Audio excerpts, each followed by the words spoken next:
Hey everybody, welcome to another episode of the Dark Art Society podcast. I'm your host, Chet, and today we have the podcast debut of the amazing digital artist, Tom Bagshaw. I'm very excited about this. Really cool guy, super talented. I thought some of his stuff was traditionally painted, but apparently he is 100% digital, and his work's unbelievable, especially when you hear how he does it. I think at the end we get into a little bit of his technique, and it's incredible work. Anyway, he never does podcast interviews, and he listens to the show, so when I asked him, he agreed to do it. So this is, the first time you'll ever hear the amazing debut of the amazing Tom Bagshaw. Anyway, that's coming up. My little update is, I'm doing some stuff, oh, there's my dog. He doesn't like the garbage truck. Hey. What was I going to say? Oh, I'm just working on commissions and stuff. I'll probably be, I've got to do some, I'm doing some studies for Halloween horror movie stuff. I'm going to do some of those, and you can find all that, everything I'm working on my Patreon, which is patreon.com/ChetZar, and you can join for as little as $1. You get all the sales and new work I'm selling first before anybody, all my time lapses and progress shots. Anyway, if you want to support this podcast, you can go to our Dark Art Society Patreon as well, patreon.com/Dark Art Society, and join also for as little as $1. If you join at the $3 level, you get a 30% discount of a human skull, one of the human skull models at Skull Shop. That's SKULLSHOPPE.com. They make the most amazing skulls. I use them for all my skull paintings. And you can also join we have memberships enabled now on YouTube. So if you have a YouTube account and you subscribe to other podcasts, now you can subscribe to ours. And you get the audio podcast early, and there's 3 levels. And at the mid and higher level, you get the video podcast a day or 2 early. It's cool. And so that's it. Let's see, what else? You get your name read on the podcasts and stuff, but we don't have any subscribers this week, so no names read. I think that's everything, actually. That's it. Let's get on with it. It was a great interview with a great artist. Okay, here we go. Tom Bagshaw. Hope you like it.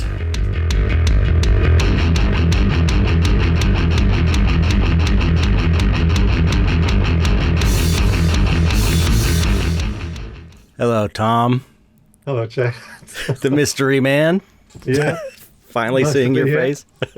Yeah, I'm sure that's. I'm pretty sure that quite a few people have said that in the past, and it's just nobody ever sees me because I just don't put my face out there at all ever. Yeah, so, this is kind of a first. This is kind of a first for me, to be honest. Right, and I'm so excited to be able to show your face for the first time. Yeah, and I'm not. No. I mean, I don't want to show my face, and I'd have to do it every week, pretty much. Well, it's like it's not enjoyable, but it's like the it's worth it for the conversations, and it's a good show, and it's interesting. No, so it's like I hate hearing my voice to do the show with you. You see, so that's why I'm actually right. Yeah. Oh, okay. That's a ringing endorsement for the podcast. It is. Yeah. Well, I appreciate you coming on. I've been such a fan of your work for I don't know how long, because you've been doing this forever, and I just find your work so good. It's just so good on every level to me that I'm just like, man, this guy is. That's why I'm surprised I didn't see you out there more. And there's some written interviews and stuff, but your stuff is so good. I was like, how come there's not more like stuff with him on the internet with this guy who's so fucking talented? It's just one of those things I actually sort of like preferred, sort of like not really being in the public eye myself, sort of thing. Right. I'd rather just sort of do my work and just let that be out there rather than me opening my mouth and putting my foot in it or something, you know. So, I mean, I think most artists are like this, you know. It's just kind of like, I don't know. I think fortunately I've managed to get away with it. It's just that whole thing. Like most artists are like this, and they kind of have that same mentality. Yeah. But pretty much everybody is like, no, I've got to suck it up and actually get out there. Whereas I've put it off for a really long time now. So. It's cool that you've been able to do that though and manage a good career and everything. And the other thing that's like I find really unusual about your career is that you're doing digital work and you somehow are making it in the gallery world and the fine art world, and it's like it's hard to make it in the gallery scene as a regular painter, but as a digital painter it's even harder. You got to figure out some way to make it work, and you have somehow shown it, like all the great awesome galleries, places I've showed at, you know. It's like you've managed to cross that barrier. I'm not sure how you did it. Yeah, I'm not quite sure how I managed to do that, to be honest. I think really I was actually really fortunate. Quite when I first started, because I've done numerous different roles, sort of thing. But I've always wanted to do illustration work, really. And then as the sort of like the lowbrow art movement kind of sort of started becoming more prominent, you know. I was very fortunate to sort of like start seeing all that sort of stuff and getting quite excited, because I think I started sort of venturing into sort of like fine art stuff, doing my own thing rather than actual commercial illustration work. Not long after you had gone into it. Oh, okay. I think early 2000s. Yeah. I was a few years. I was a few years after you, and I had my first show of like as a fine artist, you know, venturing into that kind of world, was actually in 2010. And I, rather than actually putting my work, doing like a piece and submitting it to a gallery or something, I actually ended up having a solo show in Bristol. Wow. And it was really weird, because I was just like, I can't remember how it came about. I was showing my work as prints in a place called Fine Grime, which is no longer around, sort of thing. But they did quite a few people's work. They had prints from like Sylvia G and people like that, you know. So there was quite a lot of good work being shown there, and I managed to get in there because they were down the road from me. They weren't too far away, so I actually went in and, you know, struck up a conversation with the owner. Managed to get in there and showing some work with them, and then they happened to know a gallery owner, who then went, "Oh yeah, you can do a gallery show." So I was like, okay. So I just literally was like, holy shit, I've got to do something, sort of thing. And managed to turn around like a solo show. I can't remember how many pieces it was, actually. It wasn't a massive amount, but it was like a decent amount of work, sort of thing. And it just happened to coincide exactly at the same time that my show went up, which, bearing in mind, it's like a really small gallery, just a really small place. And I had that show start up at the same time that the Corey Helford show, Art from the New World, came over here. I don't know if you remember that. Yeah, I do remember that. And they came over, Corey Helford came over to Bristol. They showed at the Bristol Museum. And they had Dieter von Teese come in at the end, doing a burlesque show, and there was this huge thing in the newspapers in the area and everything. It was like it was a big deal, and not necessarily in a good way. There was a lot of protesting and everything, mainly because of Dieter, which is just nuts. That's so crazy. It's just nuts. But it was so cool because obviously that show was going off. Jan actually came over. A bunch of the artists who were actually showing came over. I managed to meet Saz and Colin Christian, who came over for the show. David Stepakis was there. Wow. His girlfriend, I forget. Umbrella? Yeah. She was there. There was a whole bunch of really awesome artists that I've been looking up to for so long, and they were all Right. in this massive venue sort of thing, this really cool show.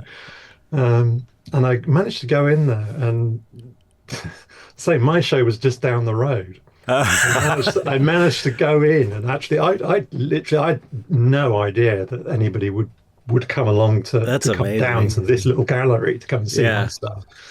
Um, but I went along to the museum, to the actual show itself, and got to chat with some of the guys there, and actually met Jan Corey Helford. Or Mm. no, I didn't meet Jan actually. I had kind of a weird conversation with somebody else who recommended that Jan would come down to see my show. Oh, okay. And it was really nuts. So Jan Wow. Corey Halford, the owner of Corey Halford, one of the biggest galleries Hmm. around, was like came down to see this little show that I was having. And what was really crazy was the fact that the guy who ran the gallery itself, um, the day that Jan could come down was on a Sunday or something, and he'd closed the gallery. Oh my And God. I'm on the phone going, "Shit, get down there, get down there." And she's telling me, I'm looking at my phone, and she's telling me that she's going to come and visit the show, and I'm Oh like, my "Oh my God. God, it's not open." But yeah, he managed to get down there and open up. That's great. Jan came along, Brandy Milne came down as well. Oh yeah, she's been on the Um, show. yeah, she came along as well. I say it wasn't my best work looking back on it, but it was it was back then sort of thing. Uh, And amazingly, Jan bought, because I was doing all prints. They were all right. I was doing at the time. I was Natalie Shaw as well, who's another digital artist. Mm. She Oh yeah, was she's doing great. she does a lot of sort of like mixed media, sort of like she does her own photo shoots and stuff. Yeah. She's an amazing artist, but she also incorporates a lot of 3D elements and stuff Right. like that Yeah, into her yeah. work. She's really good.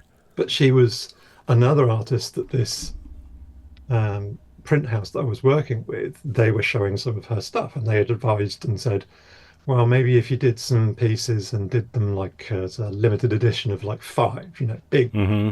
bigger prints, Yeah, yeah. about five, and Jan came along and actually bought a few of the pieces, which Wow. was amazing. I was Yeah. so stoked. I was really, and this is just crazy, I've been looking at these galleries in the US for all of this type of work, and Jan came and Yeah. just actually bought some of my work, and then it kind of went on from there. Really, Jan got in touch with me after the show, um, and I think I had a joint show with David Stabakis. Oh, okay. I had a joint show with him. I can't remember. I think it was probably within the year. I think I literally, within the year from Wow. that point, had a joint show in the States. Yeah. Wow. Then I think I did. I think I did another one there as well. Hmm. And then it kind of obviously, as soon as you're in with one gallery, it seems like you've got that foot in the door, and it's way easier to be Oh able to yeah. get in with other guys. So Right. Right. I'm really, really lucky, and really, I can't thank Corey Halford enough for that. Yeah. And also Saz and Colin Christian, because they were. I met them at the museum, and they were so nice. Honestly, they Hmm. were really nice guys, and they're from the UK as well. Yeah. Yeah. Bizarrely, I was chatting to them, and they actually went to the same college that I went to. Oh And wow. and Colin, because I went to college and dropped out because I was doing a graphic design course, because it was the only thing that actually had an illustration component to it at the time. Hmm. Because Yeah. that was 91.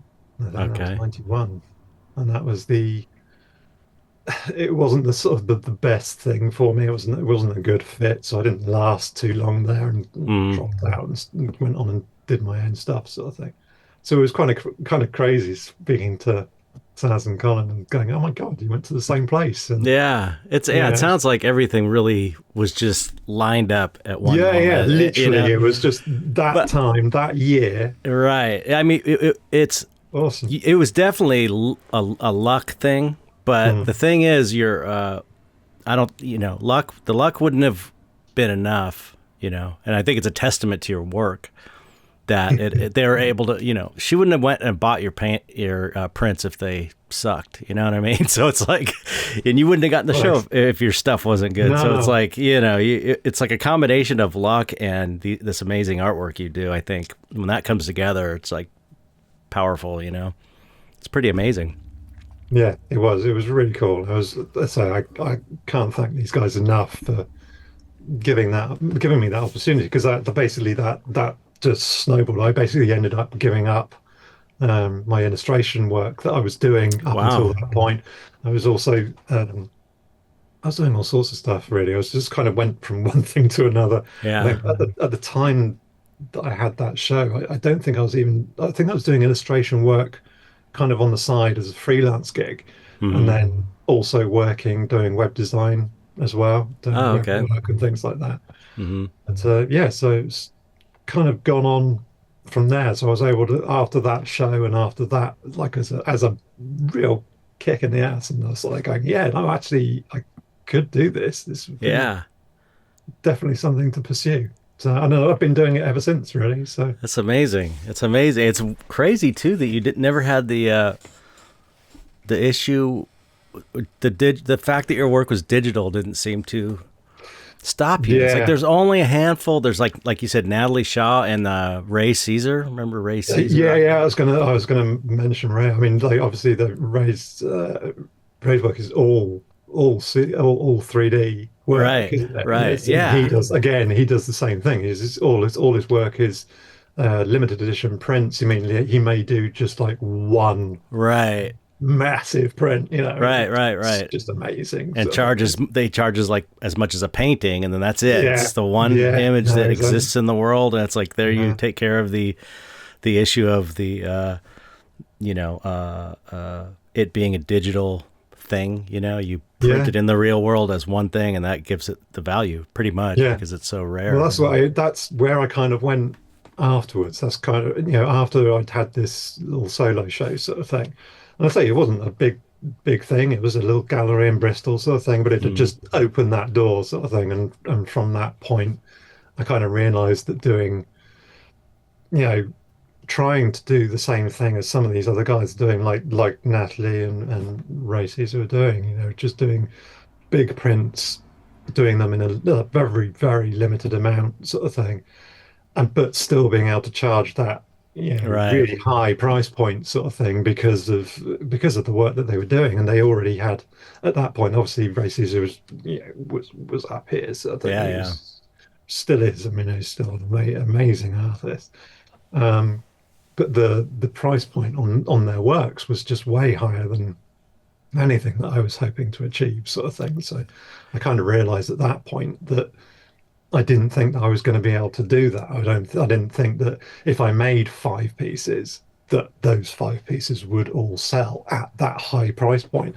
So I started sort of scaling things back a little bit and started going, well, if I do just one piece, a one-off piece, and mounting it, varnishing it, hand embellishing it, all the rest of it, mounting it up as if it was a traditional painting. No glaze or anything like that, so, and that was it. That was a turning point, really, because I was able to put those pieces. That was my one-off, that was my one-off original piece. And to start off with, shortly after that, I started doing smaller prints and trying to sort of make print runs of that as well. But after speaking to a couple of people, I was just it kind of felt a bit off, to be saying, okay, well, this is your your printed piece, this is your one-off piece, and then you're doing more versions of it. I mean, admittedly smaller, I still felt a bit funny about that, so I kind of stopped doing that, and now it's more of a case of, if I'm doing like a one-off piece, that is the one-off piece. There isn't any other. If you want other prints, there's no addition run after that, because that's obviously the advantage of working traditionally. You've got your amazing one-off, and then you've also got everything else that follows on from that, because it isn't the original piece. Right. But that's just like you. So if you do the one-off one piece, one print, no other numbers in the edition. It's an edition of one. If you want to do a print with like 100 or 50 or whatever or more, then you just have to make a new piece of art. Yeah. Right. It's like you keep the art. That's you keep it separate. That's what I do. I keep it completely separate. So if I want to do an edition run, it's of something completely different. Yeah. I literally have that in mind from the get-go to say, right, okay, well, this, like I do pretty much not every year, but I try and do every year. I try and do a Halloween themed piece and get it out around Halloween, which I'm working on at the moment, actually. That doesn't appear as a one-off at all. That's specifically as a limited edition run of X amount of prints, and then that's it. There isn't a one-off for that. That's great. Try and keep it completely different, because obviously that price point is, quite significantly different. Because you are trying to you're trying to hit different markets with those two different types of things. I'm trying to do smaller one-off pieces at one price, price, and then you do slightly larger pieces or more complex pieces which take longer. And sometimes I don't know if you ever find that you spend way too long on a piece, and it's you're just there going, technically I should really be trying to get more money for this, because it's taking me so much time.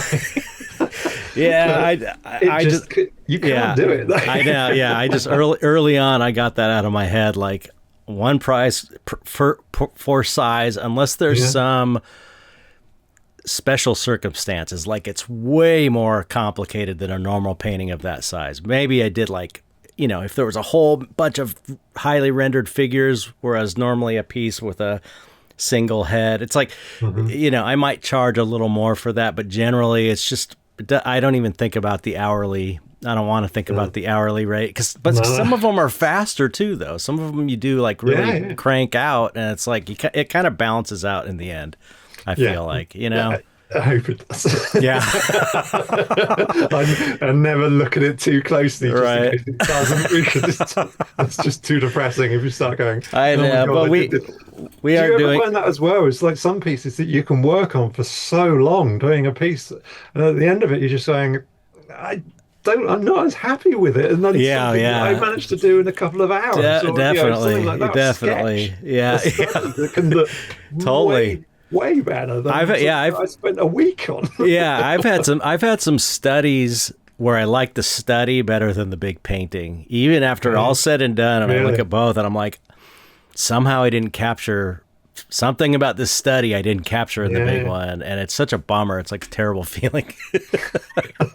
Lucky it doesn't happen too often, but it's like that whole thing of the liveliness behind a sketch, the life in it. Yeah, right. Like something you because you're just working, you're trying to get that concept out, and you're just working, and you eventually get to the point where you're like, oh wow, that's what I need to do, sort of thing. Right.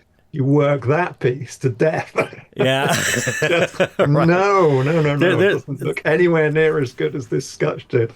There's a certain, just sucks. But there's a certain element of like, I don't want to say not caring, but like not being so precious with it early on. When you're doing a sketch, when you're doing a study, you're able to relax more, because you're like, oh, this isn't the main thing. Yeah. I'm just trying to come up with the idea. So you're able to be looser and relax, and just there's no pressure on it. There's not as much pressure on it as the final piece. Yeah, definitely. And then when you have a really good idea, you want to capture that in a big piece, and then you have to force yourself to relax and not care when you really do care, because you love the idea, So it's like, it's always. I always end up getting in my own head as well. It's like, I am literally just getting to the point where I'm just going, this isn't going the way I want it to go. It's taking too long. Right. It just all starts going around in your head. Yeah. That kind of sucks, that element to it. But yeah. You know that? Do you know Barlow's Guide to Extraterrestrials? That was like a big book for me early on. I remember I loved the paint, everything about it. I mean, it inspired my dystopia book and everything. It was like a big, super influential book on me.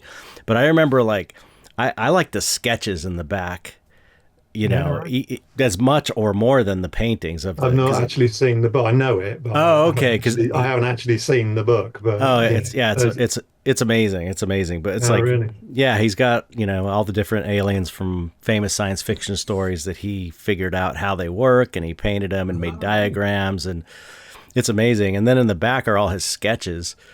And it's that similar thing where it's like, man, I love the sketches. They're like my favorite part of the book. There's something about them, you know, they're all pencil sketches, really, really amazing. And sometimes, you know, like I said, I feel like it's that element of relaxing and not having the pressure to make it amazing, you know, that makes it amazing, actually. You know, it's kind of this ironic, weird thing. Have you seen like Inferno and things like that as well? Oh, yeah, Some of yeah. the books. Does he do the same in those as well? I don't know if he Do does the sketches. the sketches and stuff? I Because I like mean, those books are so hard to get hold of. yeah, I know I've got one or two of them. I don't remember. I mean, it hit me the Barlow's Guide to Extraterrestrials was like 12 or 13 years old. It was, or somewhere around there for me. It was the Yeah, it's perfect quite important now, age, isn't it? you know, where it's just like it hits you and then it sticks and never leaves your brain. Whereas the later stuff I found, you know, when you're an adult, things don't have the same impact, I feel like, you know what I mean? So point being, I don't remember the later books if he has sketches in it, but they're amazing. All his stuff is, I don't know if you've ever seen his work in person. It's like unbelievable. No, I haven't seen him working, but it's, you know, what, seeing Mind-blowing. is the amount of stuff that he's putting out on Instagram with doing reels and everything. He's doing everything in low. So much stuff is being done in Procreate now. I'm just absolutely amazed. I know. Because I it looks exactly the same as his traditional pieces. It's just like, wow, that is I know. quite incredible. He's amazing. I got to get him on the show. I got to see if I can hit him up, because he wrote the intro to my dystopia book. Like I hit him up, and because I met him on the Hellboy. Oh yeah, movies. you definitely got to get him on the show. I know. Yeah, he'd be amazing. To listen to. He's a super cool guy too. I mean, I didn't talk to him too much, but I mean, we talked a little bit on the Hellboy. Super, super nice guy, and like a lot younger than I thought. Did he do lots of the concept? Did he do concept work for Hellboy? Or? Yeah, Hellboy and Hellboy 2, I think, or I think Hellboy 1. But Hellboy 2 was Hellboy 2. He did a bunch. He did that Angel of Death with the wings, with the eyes. His design, was it? Yeah, that was his design. Oh, right. And I can't remember what else, but yeah. Anyway, he was like super cool. Way younger than I thought he would be too, which was weird because really? you know I think when he did the extraterrestrial book, he was like 19 or something. He was really young at the time too. So you know, he's a genius. He's amazing. Wow. But what?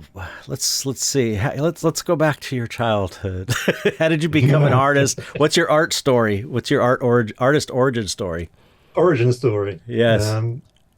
Pretty much the same as quite a lot of artists. To be honest, is just drawing from day one. Okay. Just always drawing. You know, everything. Okay. Everything and anything I could. I mean. Yeah. Yeah, that's some of my earliest memories is just drawing. Mm-hmm. Yeah. That's definitely the most common story. Every once in a while I'll interview someone like that, Miriam Hoffman, who'd never done anything, and then which is just insane. Right? And then in 5 years became this amazing painter. Really? That's rare. It's just incredible. I know. 5 years? Are you kidding me?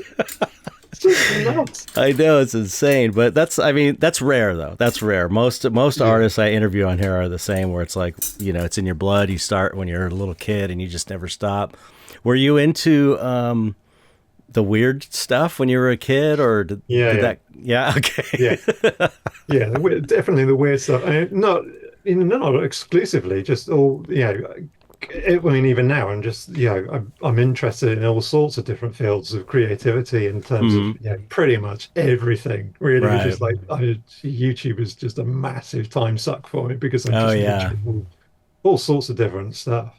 But going, in my younger years, it was more just drawing everything and anything that I could get hold of. Really. So you were? Did you have like Like when I was a kid, I went through a phase of drawing like Big Daddy Roth style hot rods, and there was like war scenes, people killing each other, and then big, monsters was kind of like the constant throughout. You know what I mean? But I did all these other like little typical kids things like motorcycles and stuff like that.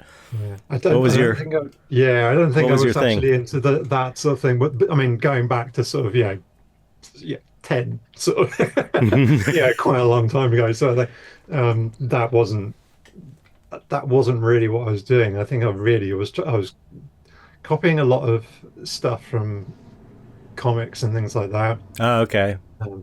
Not because one of the ones that we had over here, which I think is still in syndication, is 2000 AD.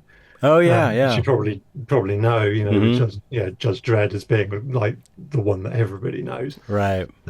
But all the other characters that were within the 2000 AD universe, which was something that I would be drawing all the time. Yeah, some of the artists that were working on those stories were just absolutely insanely cool. People like Glenn Fabry, who did Slain and stuff like that. Dude's amazing. He's another guy I want to get on the show. Yeah, absolutely fantastic artist. Unbelievable. There was I was just drawing loads of stuff from those type of comics and things like that. But also just random other stuff like copying from books on old masters and things like that. Oh wow! When you were a kid? Oh yeah. Really young, just looking at art books and trying to copy it and. That's pretty rare. That sort of stuff. That's kind of rare, I think. Yeah. Most kids are. For me, it was like more horror movies and I did like Dali and some of the surrealists and stuff when I was a kid because my aunt had these art books of the surrealists and I got into that and Bosch and stuff like that. But it was all more like the weird shit. And it's pretty unusual for a kid to have an appreciation for the old masters and stuff and to be copying. I think it was probably because my dad was he had many careers in his lifetime sort of thing, but he started off in illustration. He was a commercial artist for quite a substantial amount of time. And then he kind of dropped off doing that, and then he went on to all sorts of weird stuff. Like he was a locksmith at one point, and he was a carpenter, and just all sorts of random stuff that he was doing. But he was, to start off with, he was a commercial illustrator, and he also did like shop set design and things like that. Oh yeah. Mm-hmm. That's a long time ago, obviously. It was, sort of 60s. Yeah, I'm sure you could have made good money at that. Illustration and designing really cool stuff. Window stuff in shops. It's like I'm sure in the 60s that was pretty lucrative. Yeah, I think he was making a decent amount of money from it, but I don't think he was, we were never well off sort of thing, or he was never well off, but I think he was enjoying that sort of stuff. Mm-hmm. I think that's where the sort of appreciation for art basically stemmed from, obviously, because there's quite a lot of that sort of stuff around the house. Yeah. Okay. That makes my stepdad was a painter. And so, and he always had he was doing a lot of fantasy stuff. So Frazetta, Boris Vallejo, stuff like that. Those were always around. Was as cool as that. So it was like just didn't have that around the house, unfortunately. I think my life would have just been much more on that track if I'd discovered those types of artists that early. I think that would have been way better. It wasn't quite as cool as that. But, those were the books I had when I was a kid, and immediately I was like, "Oh my God, this is amazing!" Just seeing Frazetta's the Death Dealer at age 9 or something was just like, oh my God, this is amazing. Yeah. So a different old master, I guess you could say. But definitely an old master. Yeah, definitely. He was a genius. I don't know. I mean, he was truly like a child prodigy, crazy, like natural talent. Like I don't know if you've seen that documentary, Painting with Fire. Have you seen that? No, I haven't actually seen that. No, it's on YouTube, at least in the United States. I don't know if it is on in the UK. Yeah, But and that's kind of the sucky thing. There's so many better things in the States on yeah, YouTube that we just don't get over here, which kind of sucks. But no, I yeah. know of it, but I've never If caught you it. if you get a chance, you should check it out because I was just watching it the other day because I saw it. I think it's probably illegally on YouTube, like it hasn't been taken down Yeah. yet. But because it's really hard to find. But they show a painting from when he was 9, I think, and it's like an adult painted. Seriously. Yeah, it's like a God. still life. It's just Yeah. like shit. It's crazy as a 9-year-old. So he definitely was one of those freaks that crazy, weird genetic freaks that just is like knew how to do it somehow. Yeah, Even in the documentary, he's Well, like, I don't know how I did it. I just did it. Seriously, Yeah. did they say what it was in? Did they say what the medium was? It was oil.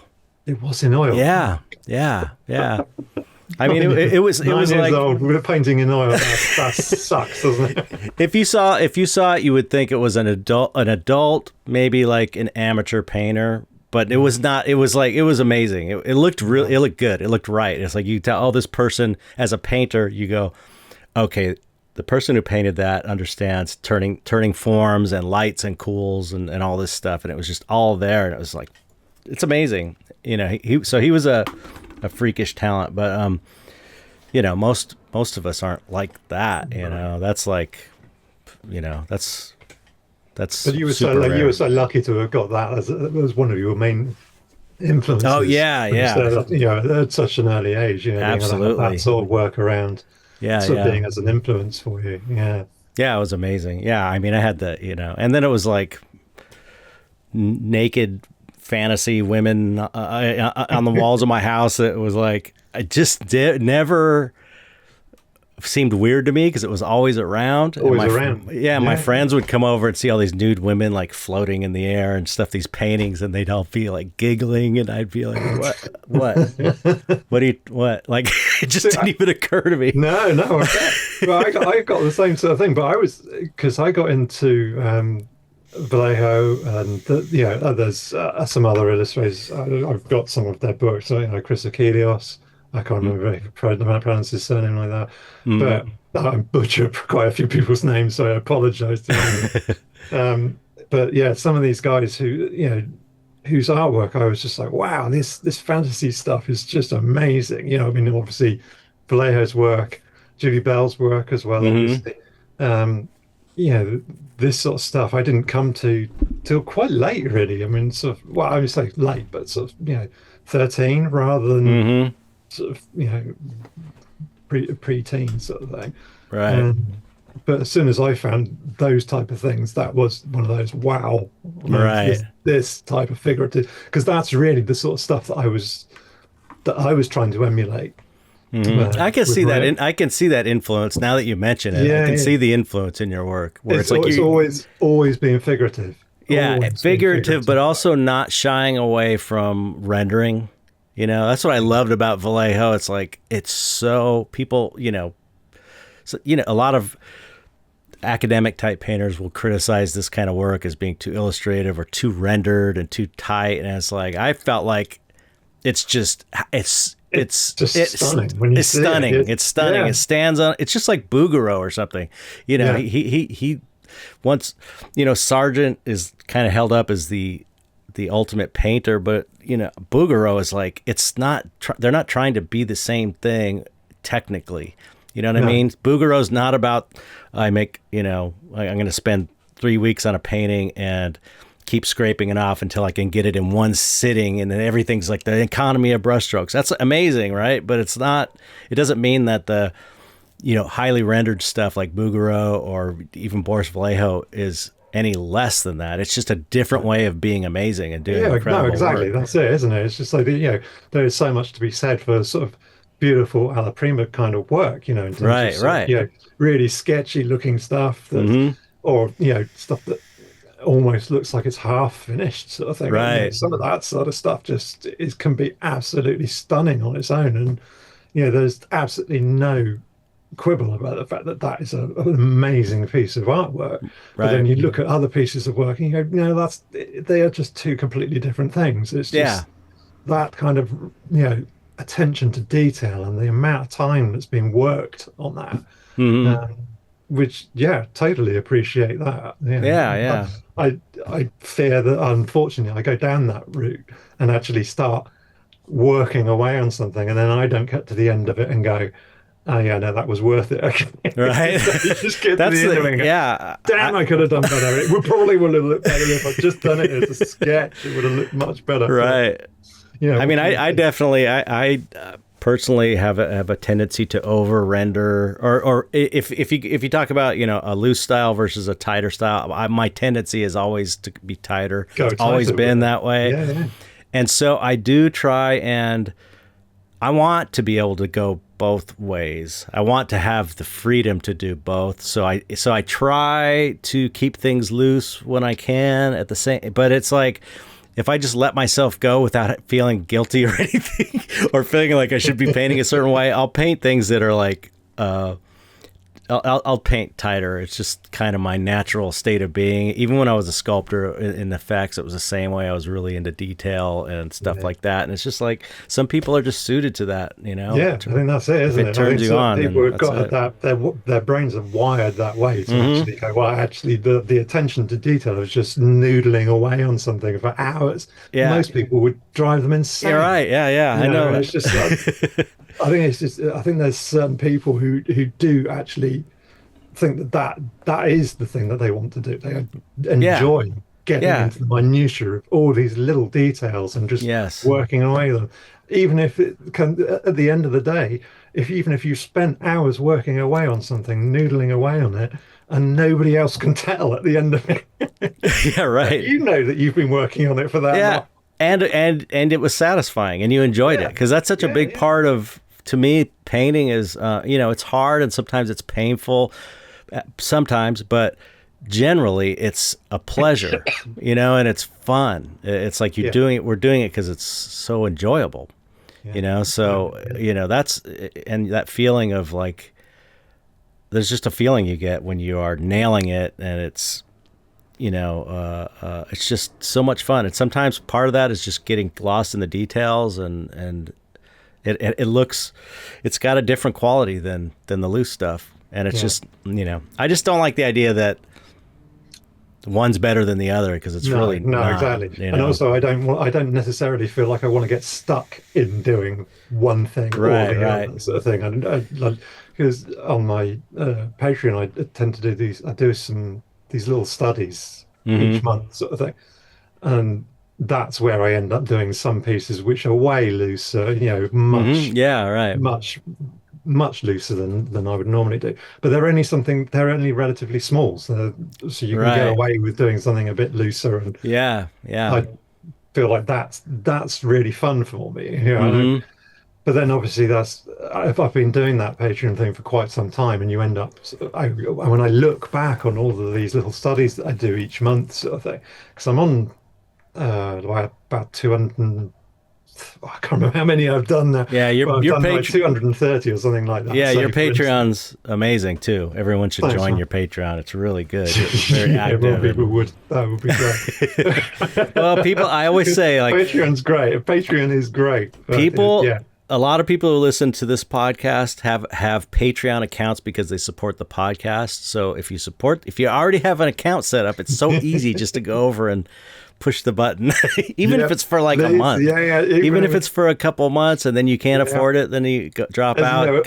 These things all help, don't they? They all help. Yep. But it's doing those little studies each month. I go back and I look at the earliest ones when I first started the page up, and just you go, oh my god, no. And as time's gone on, I try to. Now I'm gonna look. I'm gonna go on your page. I'm gonna look back at your old ones. I'm gonna look. I bet you they'll be amazing. I'm sure they're amazing. How long have you been on Patreon? A few years now, 4 years maybe. Okay. So I was in there before they introduced the pay thing. So one of the early adopters of it. Yeah. Okay. But, yeah.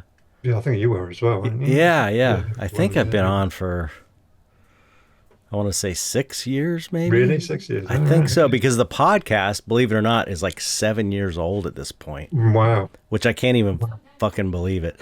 And I know we did a Patreon pretty close to after we started the podcast. So it could be. And you've got a Patreon just for the dark arts as well as yeah. I've got my personal one, and then I've got one for the podcast for just so people can support the podcast. So I love Patreon. It's amazing.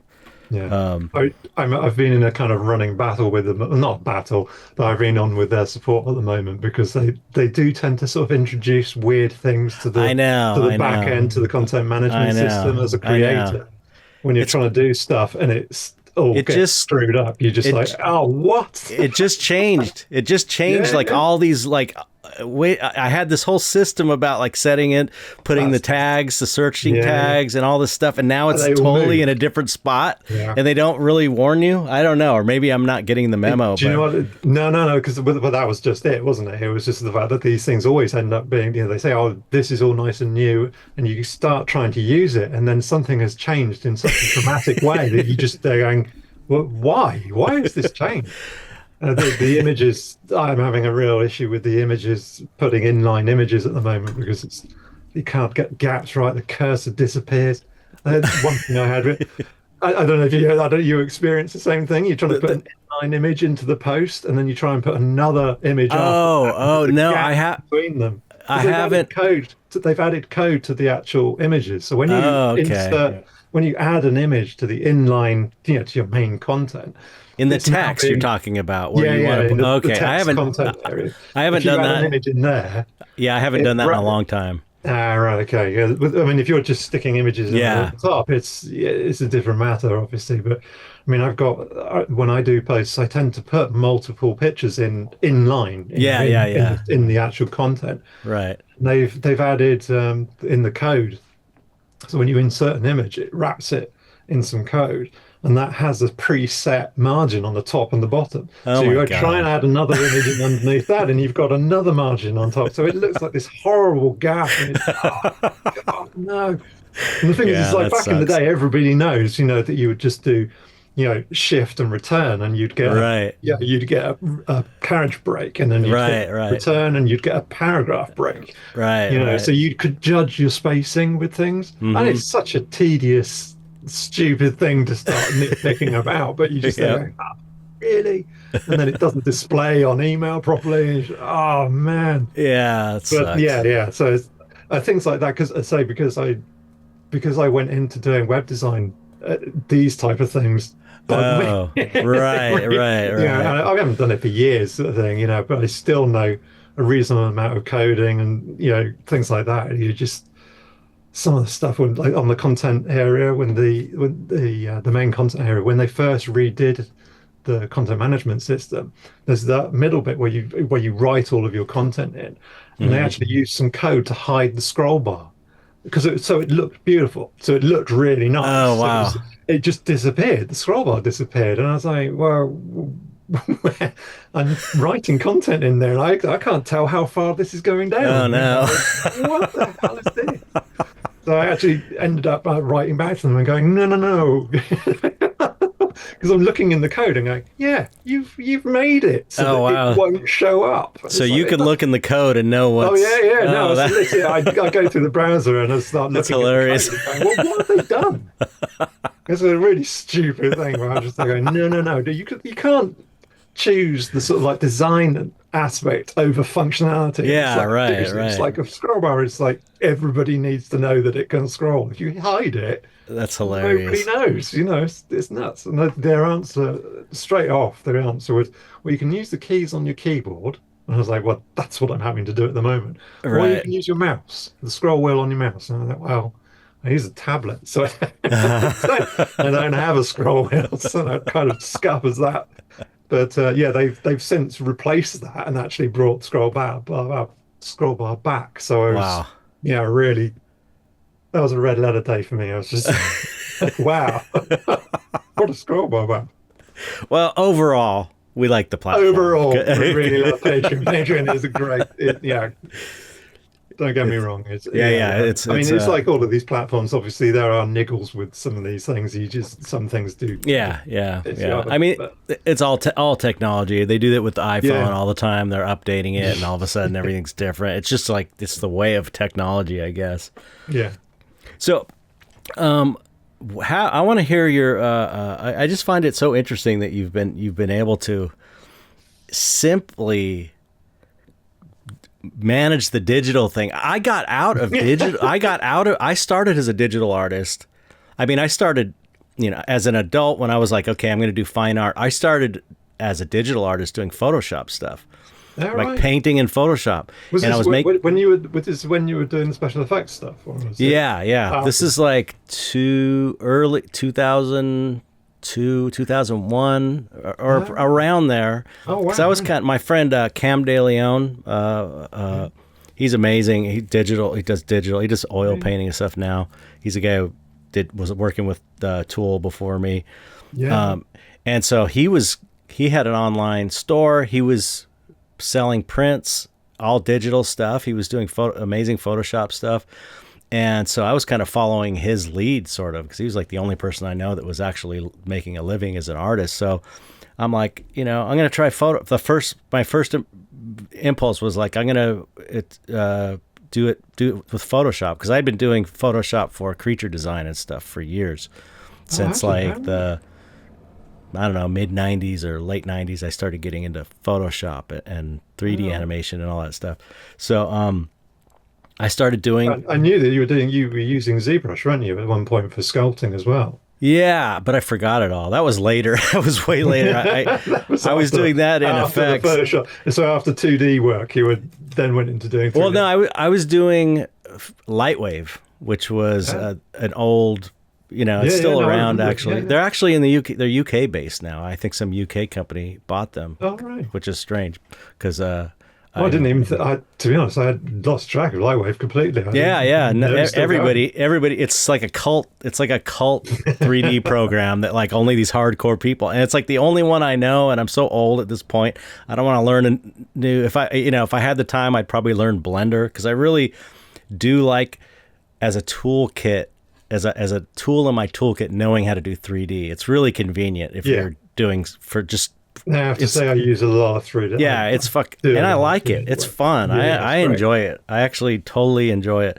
But I was doing a lot of Photoshop, so I thought, I'm going to do Photoshop prints like Cam. And so I did these first series of paintings, digital paintings, and I was selling them. And that's how kind of like I had my website going. I was selling stuff in the early 2000s. And then I think because I don't even remember why, to be honest. Maybe because I wanted to show in galleries or something. I don't remember why, but I just thought, I'm going to try painting, like, traditional painting. Yeah. Traditional painting. And and then I started messing around with it, and I was like, I can do this pretty well. And then I started showing those in group shows, and then it just kind of took off. And I fell in love with traditional painting that I never went back to digital painting, unless it was to help create reference for a traditional painting. Yeah. Just because I was like this, there's a lot of artists who are out there who are using a lot of 3D or digital tools to be able to do up their sort of sketches and work for future pieces. So it's great. Totally, I mean, I'm totally good. I love Photoshop. It's just amazing. It's like, again, I feel like if I know, I got to relearn ZBrush. I need to relearn ZBrush, relearn Lightwave, because I forgot that. And between those programs and Photoshop, you can pretty much do anything. Yeah. You can make any kind of reference that you need, I mean, I use, when I first started getting into digital work, because I was trying to make a career as an illustrator traditionally after I left college, sort of thing, and just it was so different back in the day. Obviously, like now, it's a completely different ballgame. But back in the day, you're sending your work off you're taking a portfolio around places, you're Oh yeah, sending yeah. work off as postcards, or you know, Sending slides, yeah, mailing sending people slides slides to and stuff. people. It's just nuts. But yeah, doing all that sort of stuff back then was just, yeah, it was a really hard grind trying to get work that You had way. to call people up. You had to call, Yeah, God, cold yeah. call people and all that. No I email. just, yeah, really was bad at that sort of It's stuff. terrible. Yeah, it's Really the bad at worst. it. So I didn't last very long, and I ended up sort of bumming around doing, bits and pieces, and working. I ended up in doing retail jobs and things like that. Mm. And then when I got married in '99, that's when we got our first computer in '99, and Hmm. it was like a second-hand thing off some friend of ours we bought for a couple of hundred sort of thing. Wow. He basically he was somebody who was really into his computers, and when they first started becoming more home user friendly sort of Hmm. thing, he was one of those people who just basically just had everything, and as soon as he could, he'd upgrade and get new shit. Right. And we bought one of his old machines off him, which had 512 megabytes of RAM in it or something like that. And it was Yeah. just, it's like sucks. I mean, when it's one of those, things where you hear that whole thing about the fact that our phones now are obviously X amount of times more powerful than the computers that landed the Apollo and all this sort Right. of stuff, and you're just Yeah. there going, yeah, kind of it's great big tower PCs and stuff that I used to have, that were seemed so amazing back in the Hmm. day would they just were terrible in comparison Oh, to yeah. what we have Awful. in our pockets now. Yeah. So Yeah. Yeah. but I got a tower PC back then, and that was one of the Photoshop was one of the first things I'd managed to get hold of. Hmm. But I also the real draw for me was that I'd seen um, I can't remember what magazine it was. It was in some magazine. I'd seen some stuff on it because I was always interested in this sort of stuff, but had never picked it up in terms of digital work sort of thing. And it was really starting to come into its fore sort of around that sort of time. So it was much more, information about it. And I managed to actually find Coral Painter, and Hmm. that was my big thing. I was just like, wow, yeah, Coral Yeah. Painter is just amazing piece of Yeah. software. I did a lot of And I stuff in stuck that with. too. Did you ever try it? Yeah, yeah. It was for a while. It was like I started in Photoshop and then Painter came around. I was like, oh my God, this is Yeah, amazing. And I don't know why I ended up going back to Photoshop. I think there was a long period where I didn't do any digital stuff. And then Photoshop, I think I knew a little better. So I haven't used it in years, but I remember the yeah, oil painting yeah, brushes yeah. No, and that was it. the There was blending. The Yeah, blending blending tools are just like, between layers. That was the thing that always got me, was the fact that you could blend between layers. And what do you mean? What do you which you mean? can do well. I mean, if you paint on one layer and you paint on another layer above it, and then you can have an empty layer on top of that, and you could still blend through. Oh, You could really? I didn't blend even the know. paints between, so you could end up with a top layer which basically had nothing on it at all, but you would Wow. end up, softening edges between I didn't between know paint that. I didn't layers know and you things like could that. do that. Yeah, That's amazing. they did some really cool stuff with Painter, and it was one of the tools that I went to all the time, Hmm. almost to the exclusion of Photoshop in a Wow. lot of cases. But Photoshop has such a robust tool set with all of the other things. Because back Right. in the day, its brush engine wasn't anything to write home about. It wasn't great. Right. It was passable, but every other tool that was in it was amazing. It was designed for designers, photographers, Right. doing all that sort of stuff. So like all of those type of tools were fantastic. They were really good. Whereas Painter had them, but they weren't as intuitive to me. Right. They, Yeah. they Yeah. weren't as intuitive. So I would be doing sketches and stuff like that in Photoshop, really simple stuff, or even Artrage. Actually, I was using Artrage quite a bit to I never start used off with. that. Outrage is a really nice lightweight program. It had some really good sort of impasto effects and things like Hmm. that you could use. It's like quite a few. I mean, obviously now there are so many different apps that you can get for your iPad or any type of Oh tablet, yeah.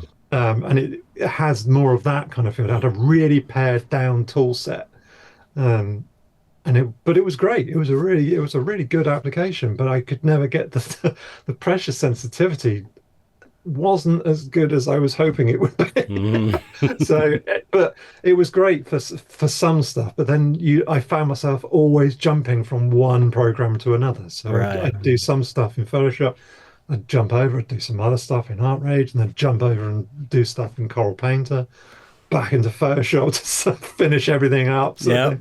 Because doing all your painting in Painter was fantastic. Because all the brush engine, that's exactly what it was built for. Right, right. Painter was specifically for traditional artists to come in and actually have tools that everybody knows, that Right. that you could work out relatively quickly. But as time went on, those just got bigger and bigger and bigger. Their brush libraries became massively bloated. They Hmm. had so many. And I reviewed for some of the digital arts magazines, I reviewed quite a few of the versions of Painter over the years. And it started getting to the point where I was having a really hard time to try and find good, positive feedback to Wow. try and encourage. Because essentially, if you're writing for a magazine, that's what they're after. They're Yeah, after, right. sell this to the public, sort of thing. And I was I was starting to get to the point where I was like, I can't find that many good things to recommend about this Right. anymore because they're adding in so much. Well, as with Photoshop, they've been around for so long that the application just gets bloated with loads of stuff Right. that you will never touch. Yeah, I mean, yeah. I don't know about you, but Yeah. if you're using Photoshop, you may use like 10% of the tools that are in there. Maybe Yeah, 10%. exactly. And it was like that with Painter. And Painter, unlike Photoshop, there are every single brush that you pick up would have like 100 different settings for it. It's Yeah. just That's absolutely crazy. nuts.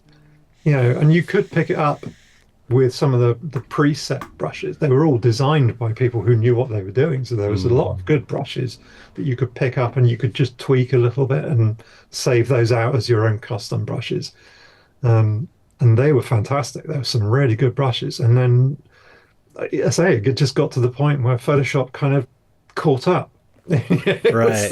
It's still not quite as good. It's a realism kind of Hmm.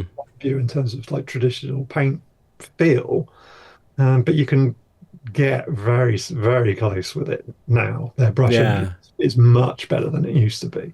Yeah, being able to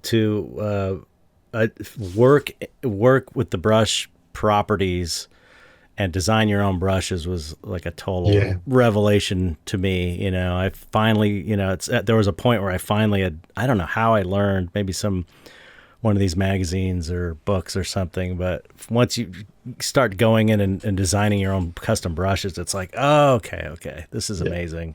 Makes Making life so much easier. a smoke brush. It's like, oh, it's so cool. Well, this is it. It was especially for like concept art stuff. Right, yeah, You're yeah. trying to do stuff quickly, and you Yep. can just make a cloud brush. Or Right, you can right. make trees, Yeah. things like that for just doing quick stuff. I mean, it's never Yeah. going to hold up in terms of it's not the sort of stuff that you do and put in a gallery setting. Right. It's not the sort of work that I would ever do for a gallery. Right. But that sort of stuff, you could do it so fast. Yeah. It was great just to be able to sort of just go, right, okay, this brush can do this effect, and you've got grass brushes and Yeah.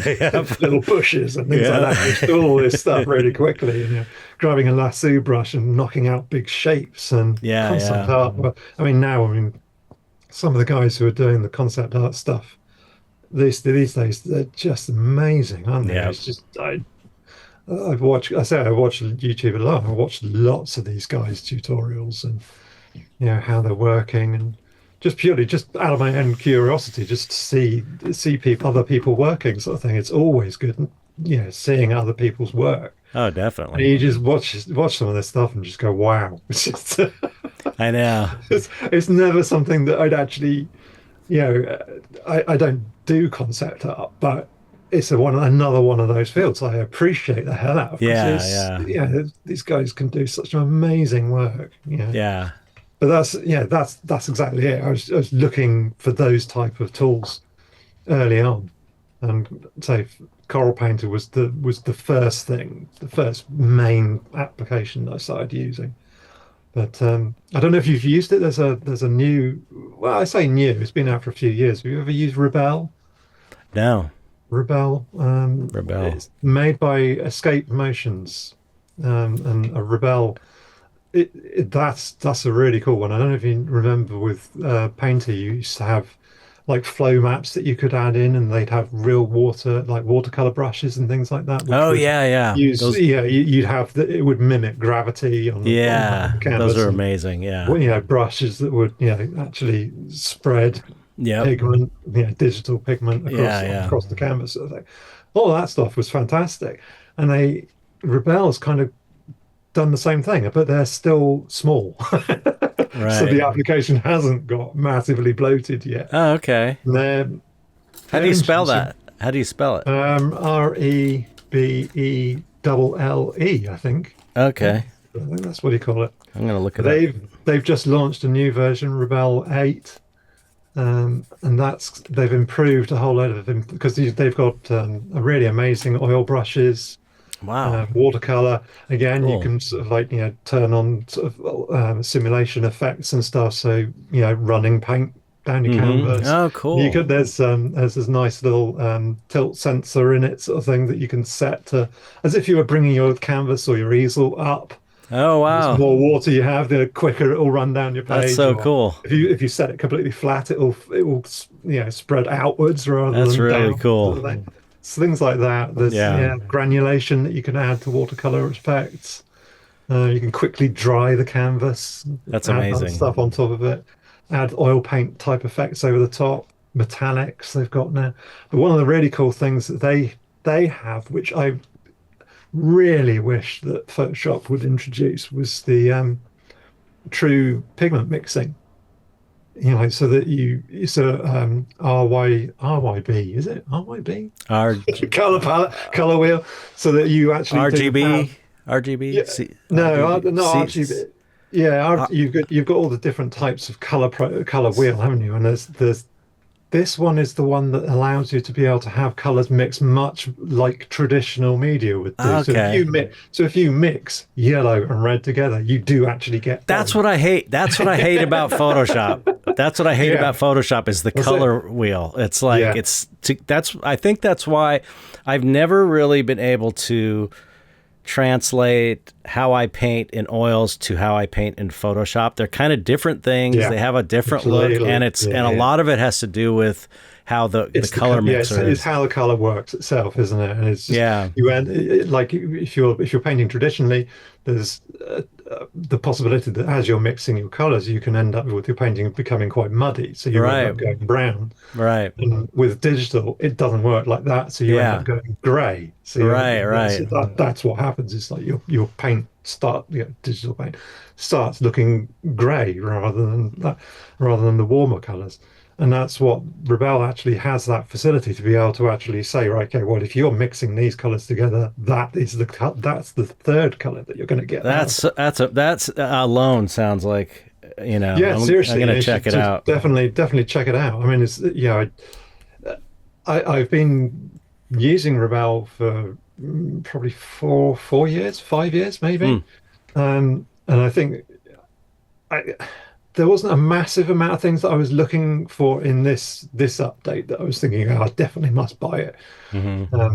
But then that color wheel thing was the thing that I was like, yeah, no, that's really good. They've had the true pigment ability for a couple of versions now, but they've introduced an actual color wheel that gives you so much more flexibility. Oh, I can't wait. And it's gonna even if you get a trial for it, they're definitely. It's one of those applications that they're definitely aiming at traditional painters. They're aiming cool. it squarely at the market of people they're coming from a traditional background. They want to pick up something that is as close to, I mean, digital and traditional, they are completely separate. They're completely different animals, and then everything works completely differently. And the end result can be close with digital, but it's never going to be the same as traditional.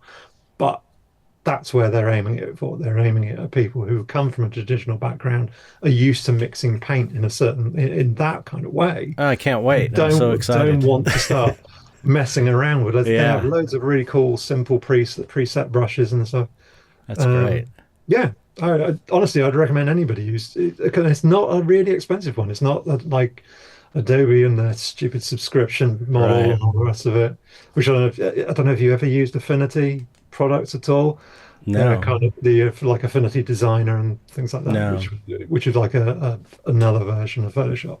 Hmm. But they look like they may be going down the subscription route as well. They've just taken Yeah, away the ability to buy any of their products at the moment. So that's what they all everyone's on do. tenterhooks, kind of waiting, like, oh my God, what's going to happen with it? You So, never know. They could just be adding in more AI crap. You never know. yeah, I know, shoving it down our throats. Yeah. That AI stuff. So okay, you have. Do you? I thought that once in a while I would see pieces of yours that were traditional and digital, but No, it's all digital. I don't know why I Yeah. thought that. I guess because they look so much like paintings. You know, Yeah. it's Well, like do you know what? There's a lot of the pieces I use. I will use Rebel, which say does give you a is that different what's giving you like the feel. textured? Yeah, quite a lot Okay, of yeah. texture I effects mean, and stuff. I wouldn't even think that it was digital. That the stuff you're doing, it's just so it looks just like I get exactly that like a a painting. lot. It's Thanks, crazy. man. I like more than I know that was kind of like a for a long time that was something that people were really trying to reach to the point in digital painting where it looked like you couldn't tell the difference. And yours are that like you hit it. I haven't seen anybody else do it to where it's Thanks. like Thanks, you man. can't I tell the mean, difference. to be honest, I wasn't really trying to get to that point, but it was, Just happened. yeah, it just happened. And it's just, and I liked, really liked the look of traditional work. So yeah, and I did come from a traditional background, and I did, I was using traditional media, all sorts of different media back in the day, sort of thing. But I haven't touched, say, since '99. I don't think I've touched traditional Wow. media since '99. I think. Have you thought about trying it just to try? Do you know what? Sometimes I do, but do you know one thing I never, I think I tried oil once and I read that, the amount of artists that I admire their work, like yourself, just guys like yourself who are just doing amazing work with oil. I just go, yeah, I probably should have probably should have stuck with oil at some point. But I was much more sort of a critic, and I was using airbrushing, and I got my first Okay. airbrush. I got my first airbrush when I was about 7 years old. Wow. Yeah, I got So one I was, in high school. yeah, When right, I did was a you? kid. Yeah. Yeah, yeah, I So love it. that was great fun. I always had that love hate.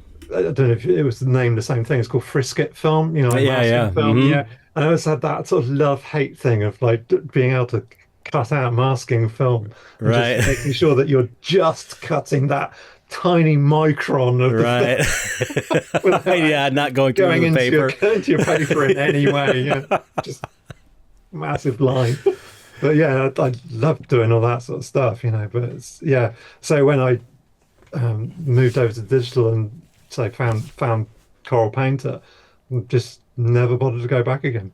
But one of the first things, one of the reasons why I actually went to digital work was something that always stuck in my head. I don't know if you ever saw it. It was mid '80s, I think it was, and there was a BBC program. Well, I'd say I don't know whether you would have ever seen it, but there was a BBC program called Horizon, and it was like a documentary series, Mhm. and they did one episode, and it was David Hockney actually using the first digitizer. I remember. I Did you do. see I don't. it? Yeah. I don't know if it's the BBC show, but I do remember that being a thing where David Yeah, Hockney was doing digital stuff. I think it was like 80, 84, 85, Hmm. maybe. Yeah. I bet you I did Um, see that on YouTube. I yeah, bet you I saw it and on it was just YouTube. it was nuts at the time. I remember Yeah. I was watching it with my dad and just going, "Wow, this is amazing. This is Yeah. a Right. really cool thing." And back then, that was like the first digitizer, and Right. it was just a big ass tablet, a massive, Yeah. Yeah. massive Yeah. tablet. It had a screen in front, much more like an Intuos tablet or something like that. And he had a TV screen in front of him, monitor in front of him, and then the bar across the bottom, which basically, and it was essentially like Microsoft Paint, wasn't it? Right. Yeah. Essentially, and like the pen had an optic cable to it that went off to a massive like rack server, and it was like I can't Hilarious. believe it. I was like, but at the time, Yeah. I was like, wow, this is amazing. And I remember when I remember going to college because I went straight after I didn't go on to higher at school. And I went on when I was 16. I went on to college when I was 16. Mm. And I got there and they actually, I loved the animation department. There was a really cool guy there. And he had, I've forgotten his name now, but he was a really lovely guy. And he actually lived in the same house that Tolkien lived in. Whoa. The landlady, she actually found a load of stuff from Tolkien that was underneath the floorboards in Holy shit. in his flat. Crazy Amazing. stuff. But anyway, he was a really lovely chap. And I was one day I went into the animation department and they actually had one of these digitizers. And I was like, blown Wow. away. Like, wow, can I have a go? Sort of thing. I was 16 years old, so it's like, Yeah. wow, can I have a go on this? And you're like, yeah, yeah. So I got to experience that. But I say it was like it was like a big metal Yeah. pen with a massive cable that went off this huge thing. And he was saying, "Oh yeah, it was this incredibly expensive equipment sort of thing." And it was £40,000 for this Yeah. equipment Yeah. back then, and I was like, "What? Oh my God!" And then the year after, literally the next year, they actually upgraded it, and it was instead of it being like the size of a bookcase, it's like this huge thing. It was on a little trolley, and they had a little trolley with this thing, and it was basically the same thing. It did exactly the same job. They just made it smaller, Right. but it had doubled in price, and it was 80,000 for this. Wow. God, what the hell? I And I don't remember. know who ever used it. That was the Yeah. thing. Right. Yeah. Yeah. Just. It was Yeah. not like it was that intuitive to use. So That's like the Silicon graphics machines. Remember the stuff that Yeah. like to do 3D for Jurassic Park and stuff. Yeah. Those were like $100,000 machines, and they're now they're like door stops. They're useless. And they're like totally redundant tech, isn't it? And it's just like you can do exactly the same stuff on your phone. yeah. It's So crazy. It's so And crazy. as time's going on, it's just getting faster and faster, and everything getting smaller and smaller. Yeah. It's insane. Sounding old. Yeah, well, we are. I don't know about you, but I am. Yeah, no, I am. Because what are you now? You're 57. 57, yeah, because I'm 52. So, Okay. Once you're in your 50s, it's over. yeah, that's basically it. Do you know what? I actually went to the opticians the other day, and he said, "Yeah, 52 is when your lens in your eye starts really going." And I was like, "What? In your 50s?" And he went, "No, 52." Seriously? He was like, "Yeah." And then he went into this whole thing where he explained all about That's the lens in your eye and so on. I was like, sucks.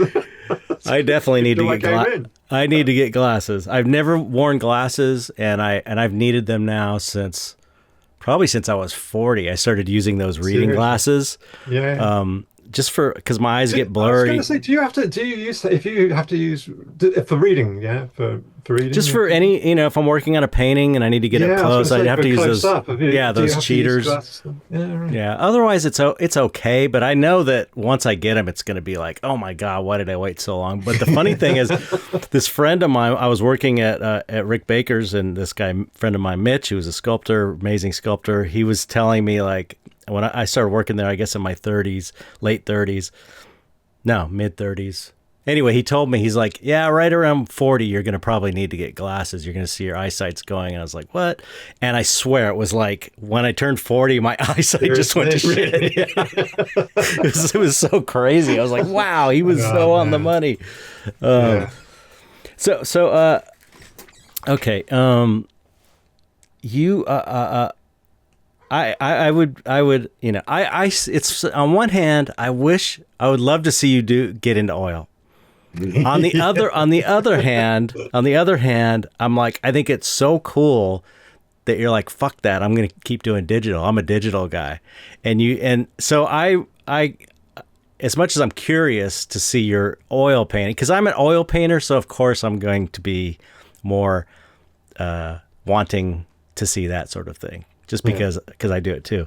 But at the same time, though, I think I respect you being a digital guy and sticking to it, and being one of the few that can make it work in the fine art world. That's like super rare that you're able to do that. Like, I can't think of more than 3 people that are doing that.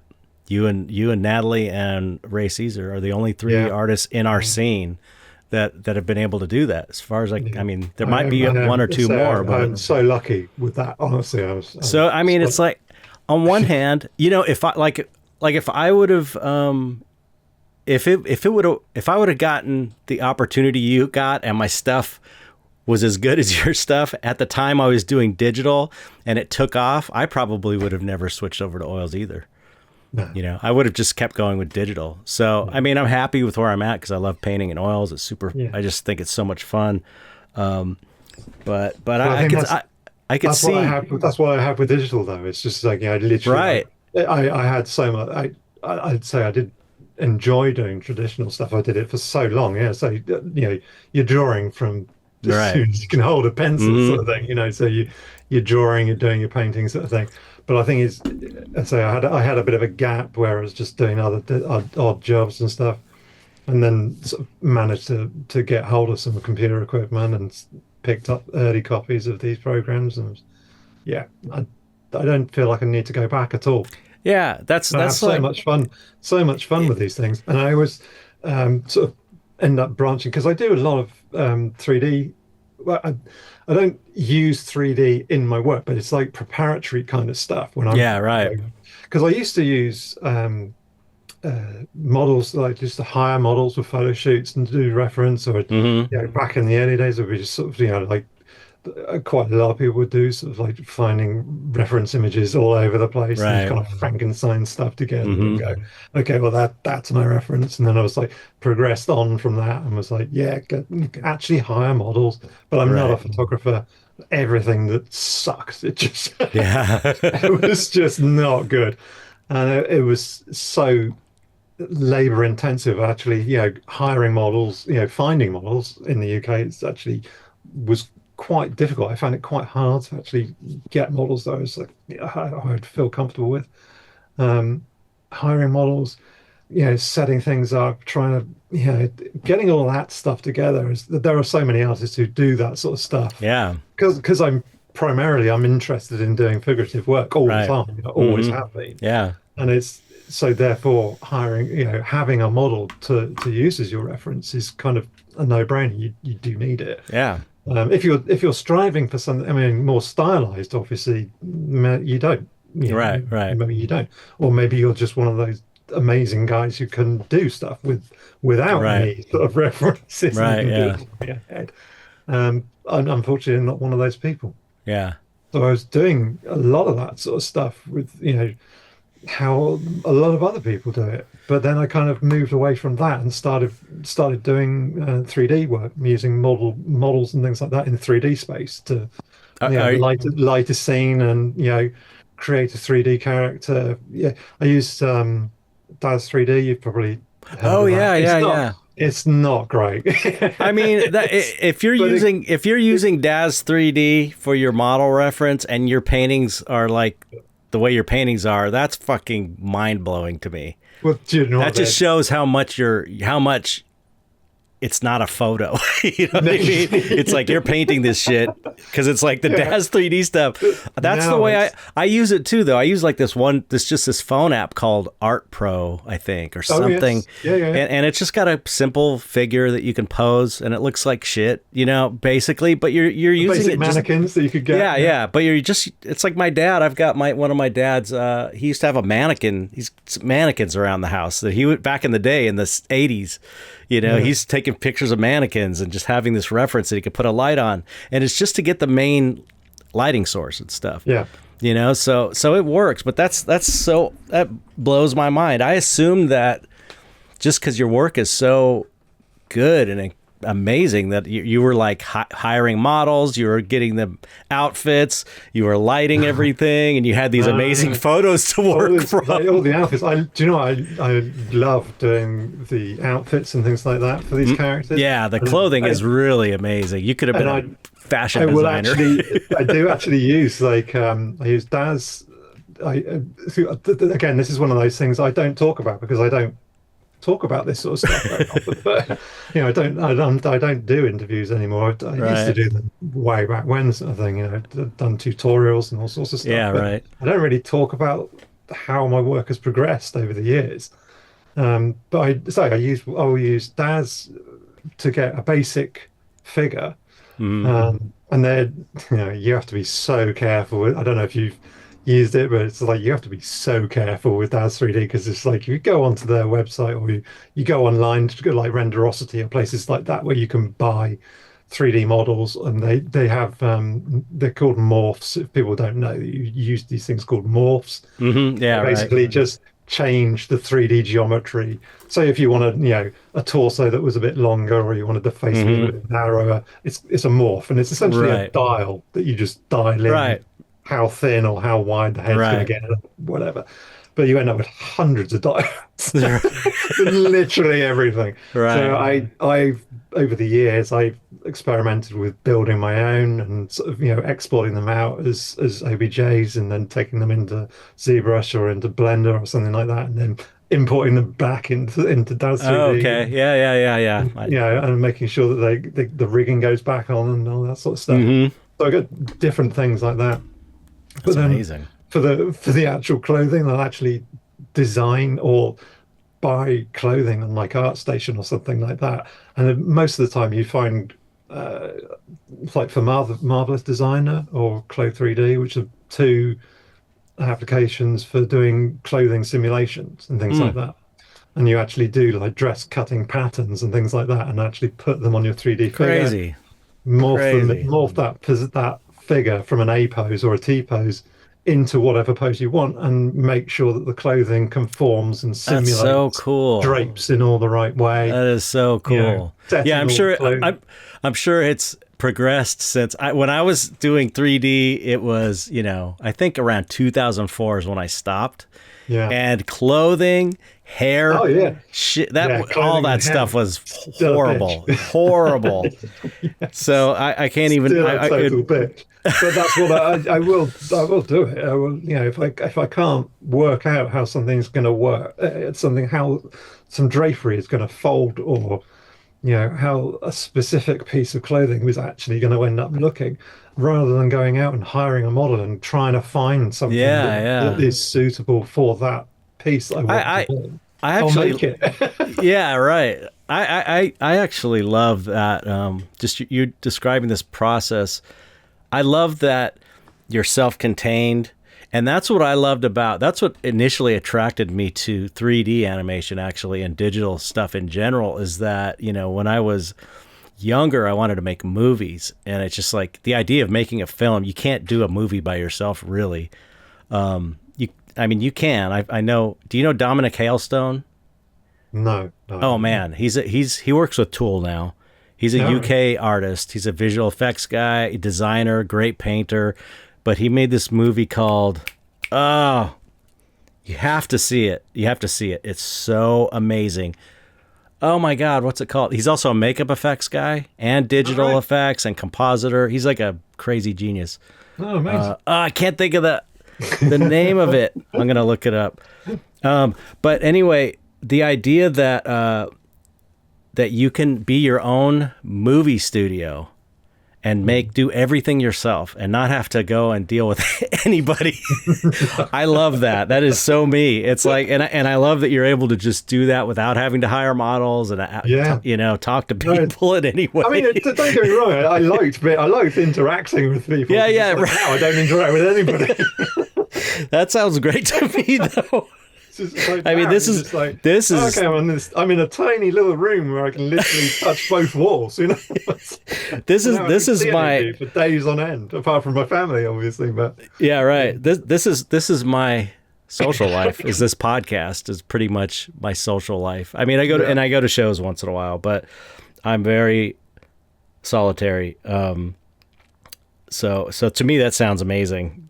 I just like the idea of being self-contained in that way, where you can kind of do everything yourself and not have to worry about.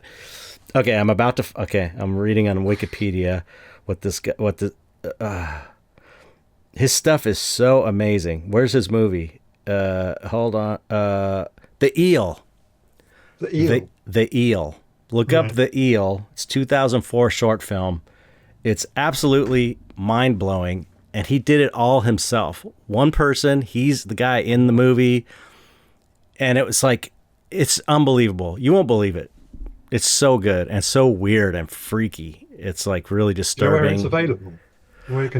I know it was on, I think it was on Vimeo or YouTube for a long time. I could hit him up and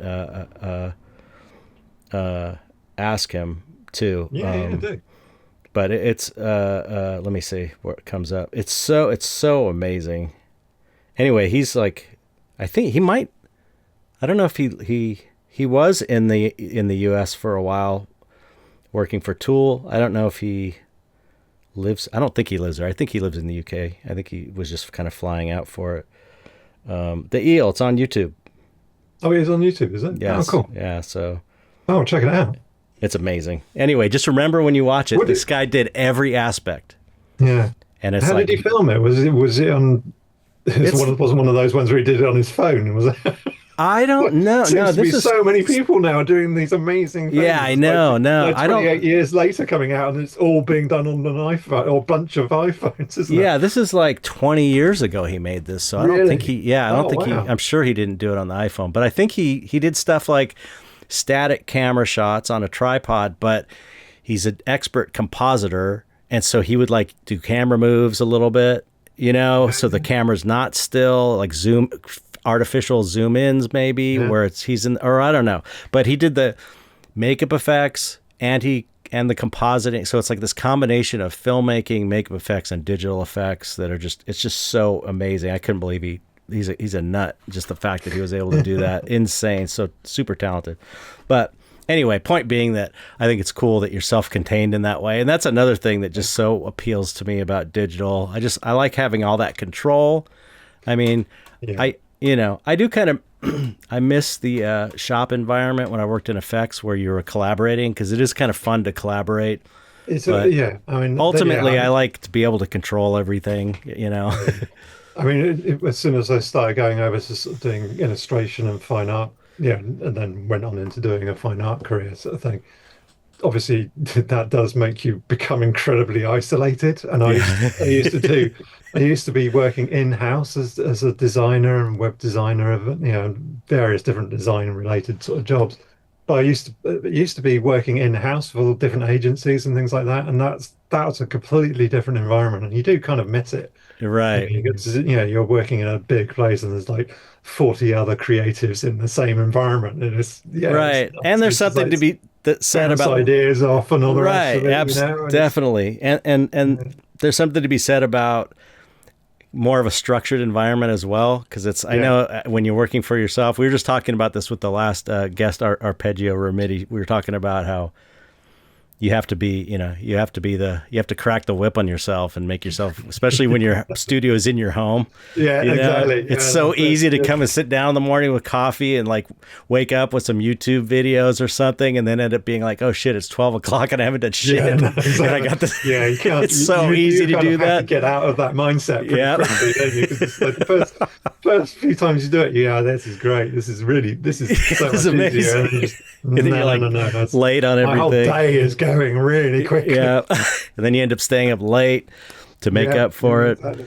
It's hard, but one thing we're kind of going a little bit long, but so I won't keep you too much longer, but I did want to ask, there's like two things I wanted to ask you really.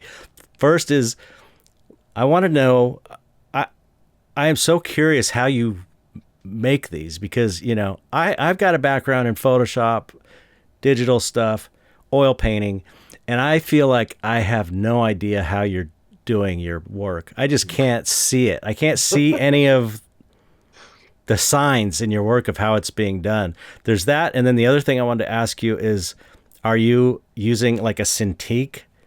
Right, okay, Because I'm still using the Intuos 3, and it's like I just never got beyond that because now they're cheap. Finally, I don't knock it though, because the Intuos 3 was beautiful. So that was a really nice tablet. That one. Yeah, To me, yeah.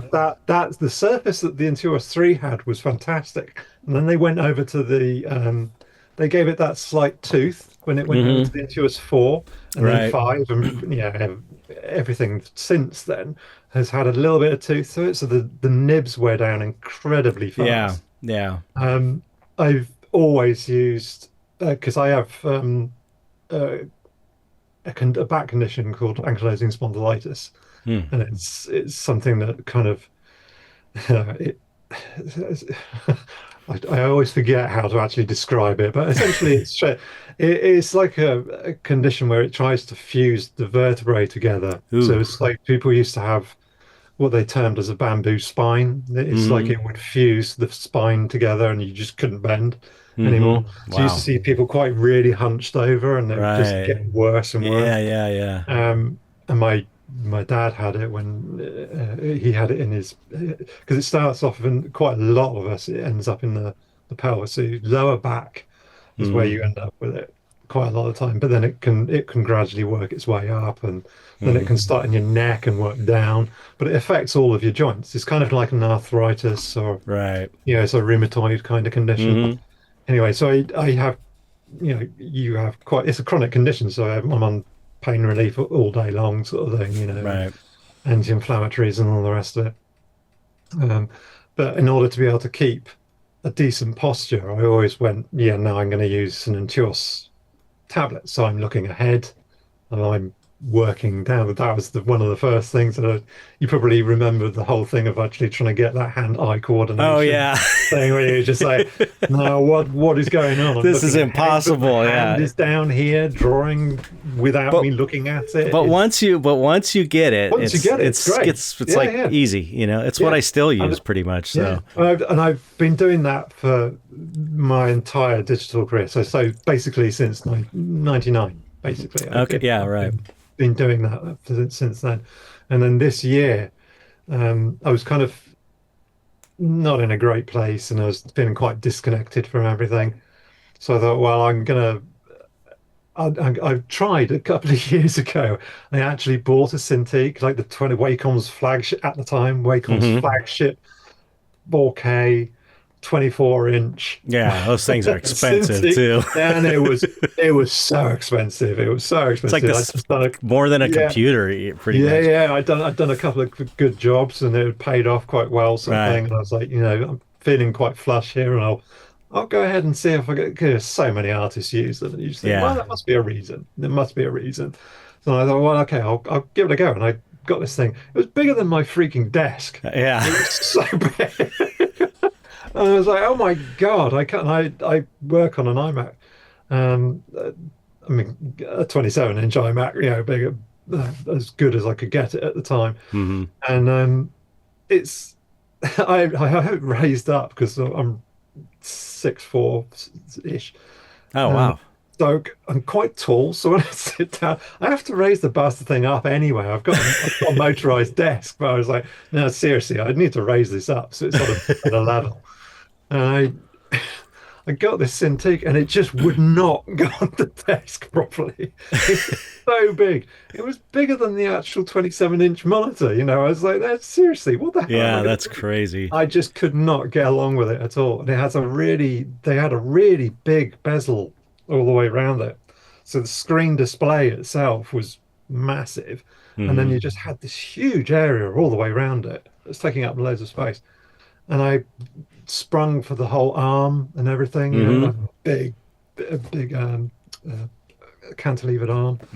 And then it was just, I ended up, it wasn't just the fact that it was unwieldy and taking up all this room, and I just couldn't get along with it, but it had like the drivers had a load of issues and stuff. And I was like, Oh wow. what am I How many doing years with ago? this? How many years I was, ago? no, it was only a couple of years ago. I was Oh, literally, okay. yeah, literally only a couple of years ago. Oh, so Um, for people who don't know the Cintiq, if you don't know the Cintiq, just for, I'm sure there's some people who are like, what the hell are you talking What are you about going on with about? Intuos? And the Cintiq is like it's basically like an iPad screen, iPads It's a do pen it. display. The Yeah, it's a pen display. right? So it's like, they're all digitizers of some description. They just right. digitize the input from a pen through a screen or. So you're looking at the image while you're drawing on the image, as opposed to having the tablet down here and looking at the screen. So did you find like any benefit to drawing on the image? Well, this is what I was going to say. I didn't even get to that point. I literally I bought this thing. And I couldn't get the keyboard in the right place because I don't know about you, but I use keyboard shortcuts all the time. It's like that's what my hand is doing all the time on the keyboard. Yeah. And I couldn't get the keyboard because it was so big. Oh my I couldn't get it in a decent position. And they give you these little controllers that you can set up shortcuts and stuff for your most commonly used functions and stuff.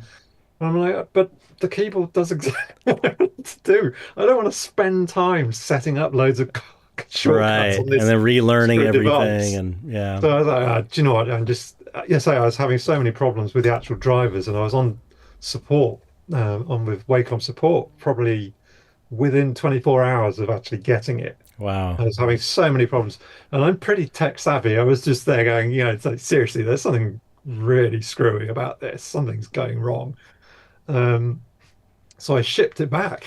Basically, I sent it back. And I literally about 3 or 4 days later, sort of thing. I was just like, no, it's just. They probably would give you a free one. I imagine they would give you a free one since you're like. Yeah, but I don't. Thing is, it's like again, I don't advertise myself. Yeah, right. So the Wacom will probably just go, who? No, I've been using your products for like 20 years. Right.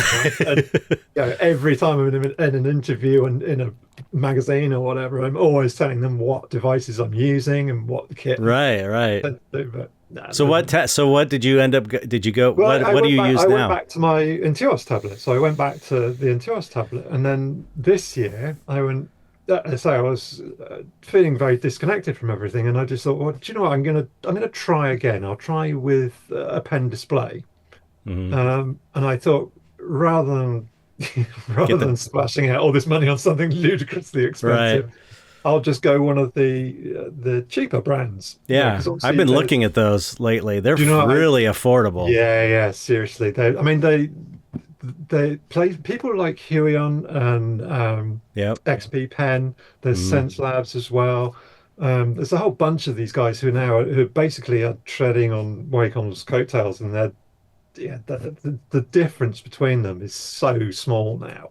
Right. It really is quite crazy how they've come along so far, and Wacom just aren't doing anything. They are literally just putting all of their efforts into making all of these amazingly color calibrated, color professional stuff. Right. They have a super high end. It seems like all the attention's to the super high end. Yeah, exactly. There's such a tiny market that's actually going to be really concerned with that sort of stuff. Right. And even like Huion XP Pen, all of their stuff is color calibrated as well. It's good stuff. It's good kit.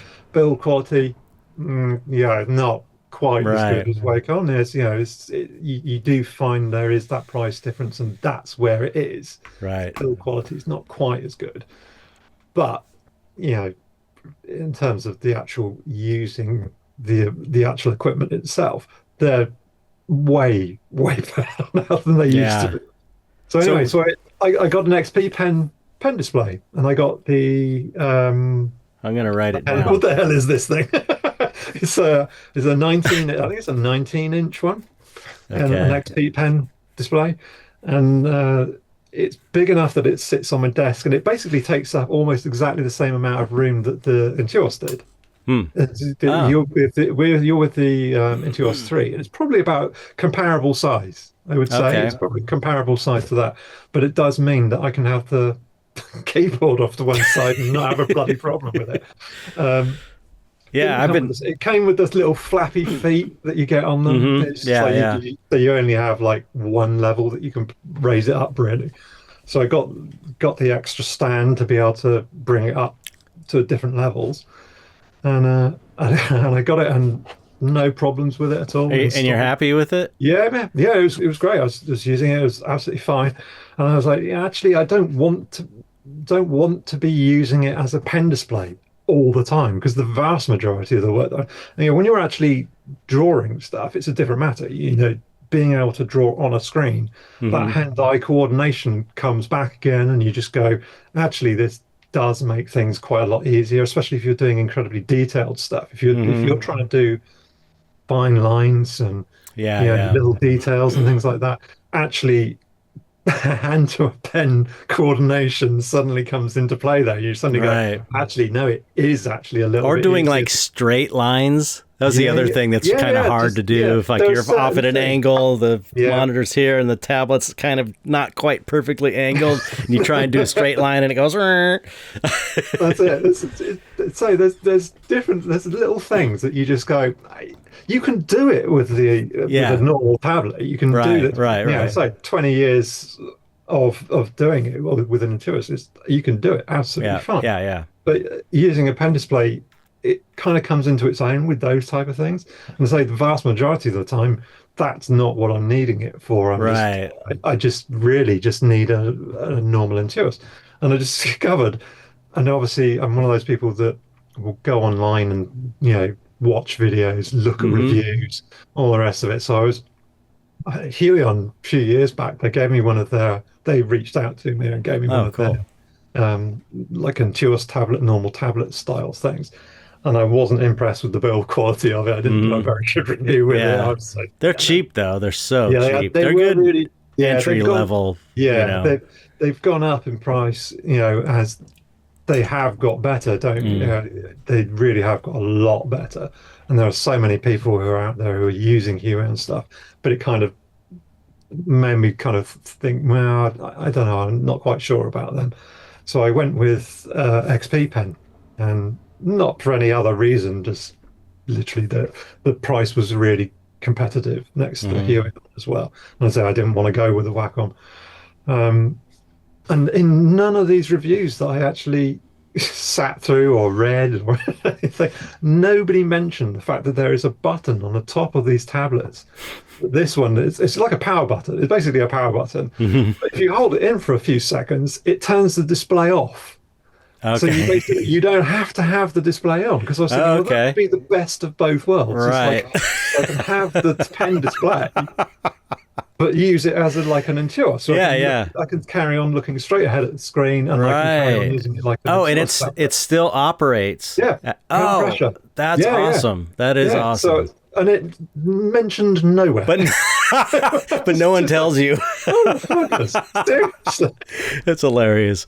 So I literally I found it out by accident. I just happened to press it. I was like, what the hell? And then, dug around a bit more and went, oh no, that's exactly what happens. So that's God great. knows whether or not any of the other manufacturers like Huion or Wacom even, I don't know whether any of these other guys with their pen display tablets, you can actually turn it off. If anybody's watching this and they know, do leave it in the comments, because I'd be really interested to know that you can actually just turn the display off and carry on using it as a normal pen tablet rather than a pen amazing. Display. Well, so if you were thinking about it, I would say definitely go for. I say this one was about £900, I think, something like that. Okay, yeah. That's what I've got. I might have an illustration job that would be a months long job that would pay a regular paycheck, and I told myself if I get this gig, I'm going to get a display, some kind, not the big crazy $4,000 one, but I would not recommend those to anybody. Honestly. I'm going to look into this one now, because this is probably the one I would get if I get this job. Yeah, it's a 4K display on it. Wow, it has that. I mean, obviously, Apple coined the nano display texture on the screen sort of thing, but it's kind of like a matte screen, so it cuts out some of the reflection, does dull the colors a little bit. I say I'm on an Apple display, a glossy screen. It's beautiful color. So it's good to be able to sort of compare the two when you're working sort of thing, I can look Yeah, at yeah. it because like honestly, these displays with these matte screens, they are much more like how you'd see it if it was printed. Right, right. When it's on a glossy and you've got those really rich darks and Yeah, yeah, everything yeah. pops. It looks Yeah, yeah. Mhm. really good on those screens. But that's not how a print's going to come out. Yeah, yeah, yeah. Not, Which is especially one of on those things that a paper print. That's one thing I like about yeah. doing canvas prints where I can varnish them. Yeah. You get the Well, rich. that's what I do. This is like I've varnished my paper prints. And, Does it turn the blacks very rich? yeah. Because oh, cool. Yeah, Okay. that's exactly what it does. Yeah, What it kind just of fills it in. It just you get that. It's like putting a print behind glass. right? What kind of varnish? What's the varnish you're using? It's just a Winsor and Newton. Like acrylic gloss varnish or Yeah, something? yeah, just Oh, like okay. acrylic glass. Yeah, I didn't yeah. realize you could do that over paper prints. You can, and it depends on the density of the stock that you're using. There's like some of them are. If you've got a particularly dense one, that works really well on a very dense stock. But obviously, if you try putting it on straight away, it will just sink straight into the paper. It Right. just disappears. So like using some like a Liquitex matte medium, like just, an acrylic medium over the top, brush that on first, gives you a Okay. seal, and then you can do the varnish over the top of that. Oh, that's good to know. Huh. Yeah, you can get a really nice effect with that. But that's basically what I end up doing with basically all of my one-off pieces. Okay. Yeah, yeah. That's They great. are actually a good quality print that's then mounted onto board, Hmm. varnished, hand embellished, all the rest of it, and Are yeah. you when you frame them for shows? Are you putting them behind glass, or are No, you? Oh, no, okay. because say varnishing as a one-off, it varnish it as if it was more like a traditional piece. Yeah, So right, right, you are, right. But it's well, protected. also you're doing hand embellishments. You Yes, yeah, say. yeah. And what Go- does that consist of? Is that like gel you- medium to get some brush stroke it's type yeah. things, or Sometimes it's some medium to actually get some extra texture effects or something in various areas sort of thing. But it's just going in with some acrylic and highlighting and doing oh, things okay, on actually on the digital files sort of yeah, thing, yeah, the digital painting. So they are all different from the actual yeah. That's cool. digital paint. Yeah. Yeah, yeah. That's what my friend Gabe Leonard. He's been on the show a bunch of times. Oh yeah, no, I go He's for it, great. yeah. He did. I think all of his, or most of his, he just prints on canvas and stretches the canvas, and then he hand embellishes just about everything. I've never And actually done. I've never used the canvases through that this. would be Yeah. that would be worth trying for the hell of it. You know what I Yeah. mean? It would be because for me, it's like I worry with the canvas that you're going to lose it because the reason why I started using the paper was the fact that you can, because I do a lot of very fine detail sort of thing. I always worried about with using canvas that I'd lose some of that fine detail sort yeah, of thing. it would be worth trying. Yeah, Because for to me, I find that like I've been looking over, especially since the economy is so bad right now, I've been sort of realizing that unintentionally I've just been intuitively doing this. I'm trying to keep doing different variations of things so that when they Yeah. come out, they're like, oh, this is unique and special. He hasn't done this before. Like I started doing glow in the dark paintings. Because that was Oh like yes, I saw them. Yeah, just like a weird, cool thing to try, and it was new. And then I tried doing these all kinds of different things, and so I think I find that switching it up once in a while will like my first stretched canvas edition is kind of like a good selling point for people that collect your work. It would be like yeah. unless you're if you're not having trouble selling the way it is, I wouldn't Yeah. bother, but it's always, I don't know, I think it's kind of cool to switch things up and try something Did you do different. your own prints on canvas and put them on a Yeah. put them on the frame as well? Yeah. Yeah, I stretch them, yeah. But I mean, I can print, I only do, my canvases, my printer only prints to 17 inches wide. Yeah, I think mine does as well. Yeah. So it's like, but I can do 11 by 14 stretched canvases, 11 by 14, yeah, Oh, you got stretched enough to be able to wrap around on the actual, Yeah, because I got the stretcher bars are 1.5 inches thick, and so that gives me just enough to wrap around, and it works great. And they look Fantastic. amazing, Yeah. you know. No, And, I should definitely try that.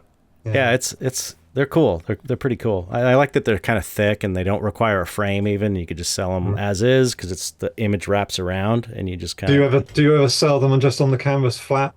Yeah, I haven't done that. I've seen Gabe do that though. Gabe does that quite a bit where they'll just lay it flat and then the person has to stretch it. But I'm like, I don't know that I have that market. I think that's for like people with money that are, a lot of money that are getting a lot of your buyer, aren't you? At the end, right. You're gonna go get it out of the post. You go get it stretched. You pay to get it stretched. You pay to get it framed, which is probably going to cost as much as the print cost you.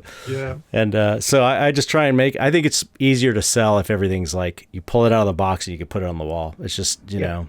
Exactly. But anyway, so okay, here's the other thing. Before I let you go is I'm sorry to keep you so long, but sorry.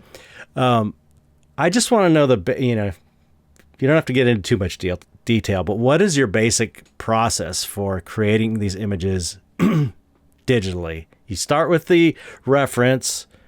Yeah, well, start with thumbnails. Yeah, thumbnails. You've probably seen if you have a look at the Patreon. I do this quite a lot. I go through it quite a lot. I do some of the worst thumbnailing and chicken scratch thumbnails. Yeah, they're good. They're all you need. Really, just really bad thumbnails, and it's always that whole thing is you can just literally do sort of 20 or 30 different thumbnails, really small, scratchy rubbish to pretty much anybody else's eyes. So they just right. Are you doing these digitally or pencil? Yeah. Okay. Yeah, I went through a phase of sort of trying to do those as I got some sort of moleskins and things like that, and just trying to do something traditionally, and just ended up giving up on it because I just ended up with these little scraps of paper everywhere with little scribbles on them, and it's just not worth it. I just do it all digitally now. I actually have I made a Photoshop brush specifically that emulates a kind of one of my favorite pens that I was using. Oh, that's cool. So I just literally, it does. If you see one of these little sketches, they literally just look like a chicken scratch kind of thing. But anyway, it starts off like that. I just go through from doing little thumbnails, go on to doing something a little bit better in terms of sketches. Sometimes it's just grayscale. I don't usually move into start thinking about color till quite far down the line, really. Right. So are you doing like a grisaille in a way where it's quite often? Yeah. Because that's how I do it when I paint. Yeah. I usually do it in grayscale, and then I start adding color on top of that once I get it to a certain point. That's it. It's just literally just that whole thing of just knocking everything out of the equation, so you're just worrying about the value rather than anything else. Yes. And it's just like, it don't always work like that. I mean, there are some exceptions to that rule. Sometimes I just happen to go into doing it with color because I just had a good, strong idea of it. Right. But quite often it's all just doing it as like an underpainting first. Right. And just getting that out. And sometimes it would just, I kind of flip between doing. It's difficult to try and say. Sometimes I do it as a grisaille, so kind of like a monochromatic painting, and then start trying to add in color in local areas, sort of thing. Right. Just like you start working on one area, and then you sort of start building out from that area. Right. And with full color. And then sometimes I will just go, right, no, that whole thing just needs to be that color. Right. Bigger blocks of color. But I've seen some of your pieces where it's almost like you're leaving. I can see the underpainting that you didn't put that much color in, whereas there's color, and it's like, I love that. I love that about, I don't know. I just love that approach to where it's like you start messing around with color around it, and then you realize, the head looks better with no color on it. Yeah. Against all the colorful stuff. That's what happens so much, though. Yeah. A lot of the time I'm playing around with stuff and I'm just starting to put loads of color in and go, No, actually, I was better with it as almost monochrome in Right, terms right. of this area here, sort of thing. So you just knock it back. But that's the great thing with having it all digital. Just Yeah. literally can just step back, and just take it all back off again, sort of thing. Just dump that layer out and go, no, that's it. I don't need that bit, or Yeah. mask it off, and just be able to do another version later, or just keep that color that you actually Right. had, mask it off so you can't really see it, and then carry on working. And then if you feel like it's not working, you can come back, undo that mask, and just bring the color back again, sort of thing. Okay, right. But yeah, So are quite you are often. you are you doing your colors on layers above the underpainting to Yeah, like with like yeah, a yeah. some kind of Well, pass through, like an overlay or a that's color? right. Yeah, yeah. Yeah. It'd either be a overlay layer or a multiply layer, Mm-hmm. usually, sort of like to get in the basic color, and then just start refining with more opaque color as you go. But it's always on top, and I always end up having after I've done like sketches, a compositional thumbnail, and then working into sort of like maybe a grayscale sketch, so I've got a, a better idea of what I'm actually doing. Maybe a color study if I'm so inclined, but then I always end up working out a better working drawing of something. So it's always much tighter. So I've worked out where everything's going to actually end up being. And Mm. it's like that's the stage that I end up getting to after I've done all the preparatory stuff. I Right. start messing around with stuff in 3D. If I've started blocking things out Oh, in okay. 3D, I don't always use 3D work in terms of just sort of putting placer things in. Sometimes you end up getting so involved with it that because 3D is one of those things I find that you can noodle again, you can Yeah. noodle away with Yeah. things in 3D. It's like if you pick up ZBrush and you start Yeah. sculpting something, man, you can just get totally sucked into it. Oh, yeah. And there are And so many yeah. things with 3D work that Yeah. I love, and I love watching people who are professionals or even amateurs with other people who are better than me, basically doing stuff in 3D, and you can pick up so many little tips and things like that about their workflow as Mm-hmm. to how to help you do Yeah. Yeah. the bit that you need it to do, sort of thing. Because 3D isn't always part of my workflow, but quite a lot of it does involve some 3D at some stage at the preparatory end. Right. Right. so, Right. so by the time by the time I've worked everything out, and I've worked out the lighting, and I've worked out clothing, I've worked out different props that I want in the scene or something like that, do all of that stuff, then go, right, okay, I've got these really, because unfortunately I don't have I'm, I would have the patience for it, but I find it really annoying lighting in 3D. It's Mm-hmm. just so texturing. I know how to do it. It's just like doing, Yeah. UVing 3D models, doing textures. And I use Blender quite a lot, Hmm. which is now you mentioned, in terms Yeah. of I want to learn it because it's free. honestly, I was using Blender before they went over to the good interface. It's like now it's like Uh, oh, it's okay. much more like a fully fledged 3D program. Right. Like back at version 2.7, I think I picked it up at. It was a nightmare navigating. I mean, people talk about how bad Yeah. ZBrush's Yeah. user interface is. Yeah. Yeah. Blender was basically the same sort of thing. It was a nightmare Right. navigating through it, but it's much more user friendly now, and it's such a big application. It's one of those toolbox ones that can do everything. Yeah. So Yeah. trying to Yeah. trying to narrow it down to the few things that you actually need it for Right. can be quite difficult, sort of Yeah. thing. Yeah. So knowing what you want to accomplish with it is one thing. Because I didn't know that guys like John Brophy, Mm-hmm. Martin Whitfuth, is his name. Mm-hmm. Um, that Martin actually does a course on using Blender for artists. Oh, really? Yeah, yeah, he does. That he's been on the podcast before. Oh, has he? Yeah. Wait, Martin? Yeah. Yeah. Yeah. Yeah, that's sort of like the animals, natural history kind of inspired sort of stuff. Oh, no, no. I'm getting him Animals and stuff. confused with somebody else. Something Okay. Yeah, I know who you're talking about. I didn't know he Yeah. used Blender for that stuff. Yeah. Wow. He's. I was amazed when I saw him, what he was capable of doing, and how like a lot of the animals and stuff that he has in his scenes. He's modelled and rigged and textured and all the rest of Wow. it. Wow. Lighting them, done animations with them, all sorts of stuff. And he's Wow. crazy good at the 3D stuff as well. And I'm just like, Wow. damn. Yeah. It's just like amazing painter, incredible work, and he's Yeah. doing the 3D stuff as well. It's just, wow.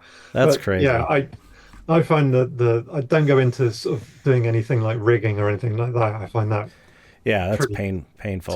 too much, just too much. But bit of sculpting, bit of general geometry, sort of like modeling and things like that. So Um, are you rendering things out and cutting I'll them and render. do you cut and paste anything in there, or are you No, painting no, it no, as a no. Just reference literally just have your renders sort of to off to look one at? side, sort of thing, as you would do with if you Yeah. could take in photo ref sort of thing and quite often I use there's a small application called Pure Ref. You probably know it. What's it Um, called? Pure Ref. Mm-mm. Never heard It's of it. just like an image gathering kind of thing. You can just have it open on your screen and you can have it as an overlay over the top of whatever you're Huh. working on, and you can just drop in tons That's, and an, tons of images, group them that's together, put another little one I got to tags write by them. down. Yeah, What, how yeah, do you spell it? Pure Oh, Ref. okay. Pure Ref. Yeah, Cool. but Okay. that's one of those applications that is a really nice small thing to be able to use and just Yeah. Yeah. have as a mood board kind of thing that you Seems can put stuff in. super Yeah, yeah. handy now that you mention it. Yeah, definitely, and especially, I mean, if you, because I used to run like a dual screen setup sort of thing, and I used to have that ref off to one side. I used to have palettes on one screen, and all Yeah. the rest of it. Yeah. Now, new I do everything on one screen, but it's still great to be able to have Pure Ref open at the same time and just have things sort of just overlaid on one section, and you can just scroll around inside it. So you can put dump tons and tons of images in there, but group them for, like say I want a ton of reference on like a dress or an item of clothing or something that I'm going to be painting, then I just dump loads of reference in and just be able to look Yeah. at that, That's be able to great. move it That's around great. separately from your working screen that you're using. So Yeah. That's yeah, amazing. That's really, basically use 3D in that kind of way, so that you've that's, got that as your reference. yeah, that's incredible. I can't believe you're getting those results from painting from the ground up like that without any kind of photo collaging or anything. It's unbelievable. It's amazing. Well, so that just literally just getting to that point where you've actually got a tight working drawing is, Right. Yeah. so Yeah. it's just literally. I mean, it's great if you can just do something that's relatively simple and you can just go at it Yeah. really loosely and you can Yeah. start just building things up as a sketch sort of thing. But because I like doing things with quite a lot of details in, I tend to focus on, you know, really getting every element as sorted as I can before I start actually trying to paint it. Right. Right. Which is why I end up sort of doing a monochrome version quite often. I'll do Yeah. a version first, Okay. just working everything out. I want to ask you this as well. Okay. How much blending are you doing? Are you getting it through painting? You know what I'm saying? Because it's like Yeah. one of my issues with Photoshop, I end up blending a lot Mhm. rather than getting the gradients through paint because I hate the fucking paint mixer, Yeah. you know? Yeah. No, So, so are you it's basically, blending yeah, much? the paint makes it because, but then I don't use Photoshop for that much of the actual painting. I will still use a lot of the painting stuff is actually done in Rebelle, Okay. and then I will take it over into Photoshop, and then it's a loss. Then it's kind of like the final stuff is done in Right. so Okay. a lot of Okay. blending is actually done in Rebelle. Okay. And Do they have then a good blender? yeah, that's a much better blender. I So can't the wait to version try 8 this. that they've just released has got, yeah, you should try it out. I, The latest version that they've just released has got these bristle brushes in, which have oh, even, killer. much better brushes. I can't wait. But the blending tools, you can literally just hold down a key and just swap to a blending brush. So it's like mix and paint is like one setting. It's like number 2 on the keyboard or something like that. And but you can quickly access them by just holding down the key. So Oh, if cool. you're literally Yeah, just that's putting on paint, great. putting down another So color next go to in it. between, Go just in by between, holding. go That's in between. cool. But I say, and obviously because it's got the true pigment facility to it, it will actually blend those colors together way better than Photoshop will anyway, Right. and better than Coral Painter used to. Yeah, it's way better. Yeah, yeah. I But I can't wait to say try a that. lot of my work is done in Rebel, but I will take everything back over into Photoshop once I've finished with that Yeah. application. That Because I seems say, like to be where Photoshop's strong point is the final stuff. yeah, Like if you're yeah, doing overall definitely, tonal adjustments yeah, or putting like a vignette yeah. around or something like that. You know what I'm But I saying? think if you've been like you have as well, if you've used Photoshop for a long time, sort of thing, and you know it really well, Yeah, yeah. some of these programs that you try and shift over to because you think that they're going to be better, that they would, I mean, say Rebel, I will sing its praises. It's definitely a really good application, but I know Photoshop incredibly well, and therefore Right. being able to jump back into it and just do things, I would probably be able to do just the same things in Rebel, but I know that I can do them in Yeah. Photoshop way Yeah. quicker, Yeah, yeah. just purely because I know the Yeah. application more. That's You know, that's that's pretty much why I stuck with Photoshop and didn't move over to. There was a while where I was doing Painter when I was first starting. When I discovered Painter, that I was like, oh, this is the application for me. And then it was like I knew more in Photoshop, so I kept going back to Photoshop because it was yeah. easier because I knew more about it. And then I was like, I'm just gonna stay in Photoshop because Yeah. it's just out of familiarity and knowing Was like keyboard Coral ship. introduced all the sort of like the layer adjustment layers and things like that. Hmm. They started introducing all the things that Photoshop already Right. was built on. It Hmm. already had all that sort of stuff. So they started adding those things in. And even at that point, when they had the exact same stuff that Photoshop had, I'd still jump back into Photoshop from Right. Painter. Just literally just no, I know I can do exactly Yeah. the same Yeah. thing in Painter. I could just Yeah. literally stay in this one application, but I just don't. I just literally just port it all straight back over to Photoshop again and carry on. It's just Creature of nuts. habit. Yeah. Yeah, silly. Wow. Okay. I mean, I could keep going with you, but I got to let you go. It's over 2 hours now. Cool. I appreciate you taking the time. It was super great. I definitely want to have you back on at some point Yeah, love in to, the near man. future because there's a whole other the more esoteric aspect of your work, which is your subject matter. And we didn't get into any of that. This was like the technical episode. So we'll do another one if you're It's cool the with amount it. of people who ask me the technical stuff. Oh, good. I can just point people back to this. Yeah, right. I don't have to do this again now. So we could do it if you're up for it sometime in the near future. A part 2 where we more talk about the subjects and the ideas and stuff rather than all the technical stuff. That would be great because I could easily fill another 2 hours with that. I'm sure.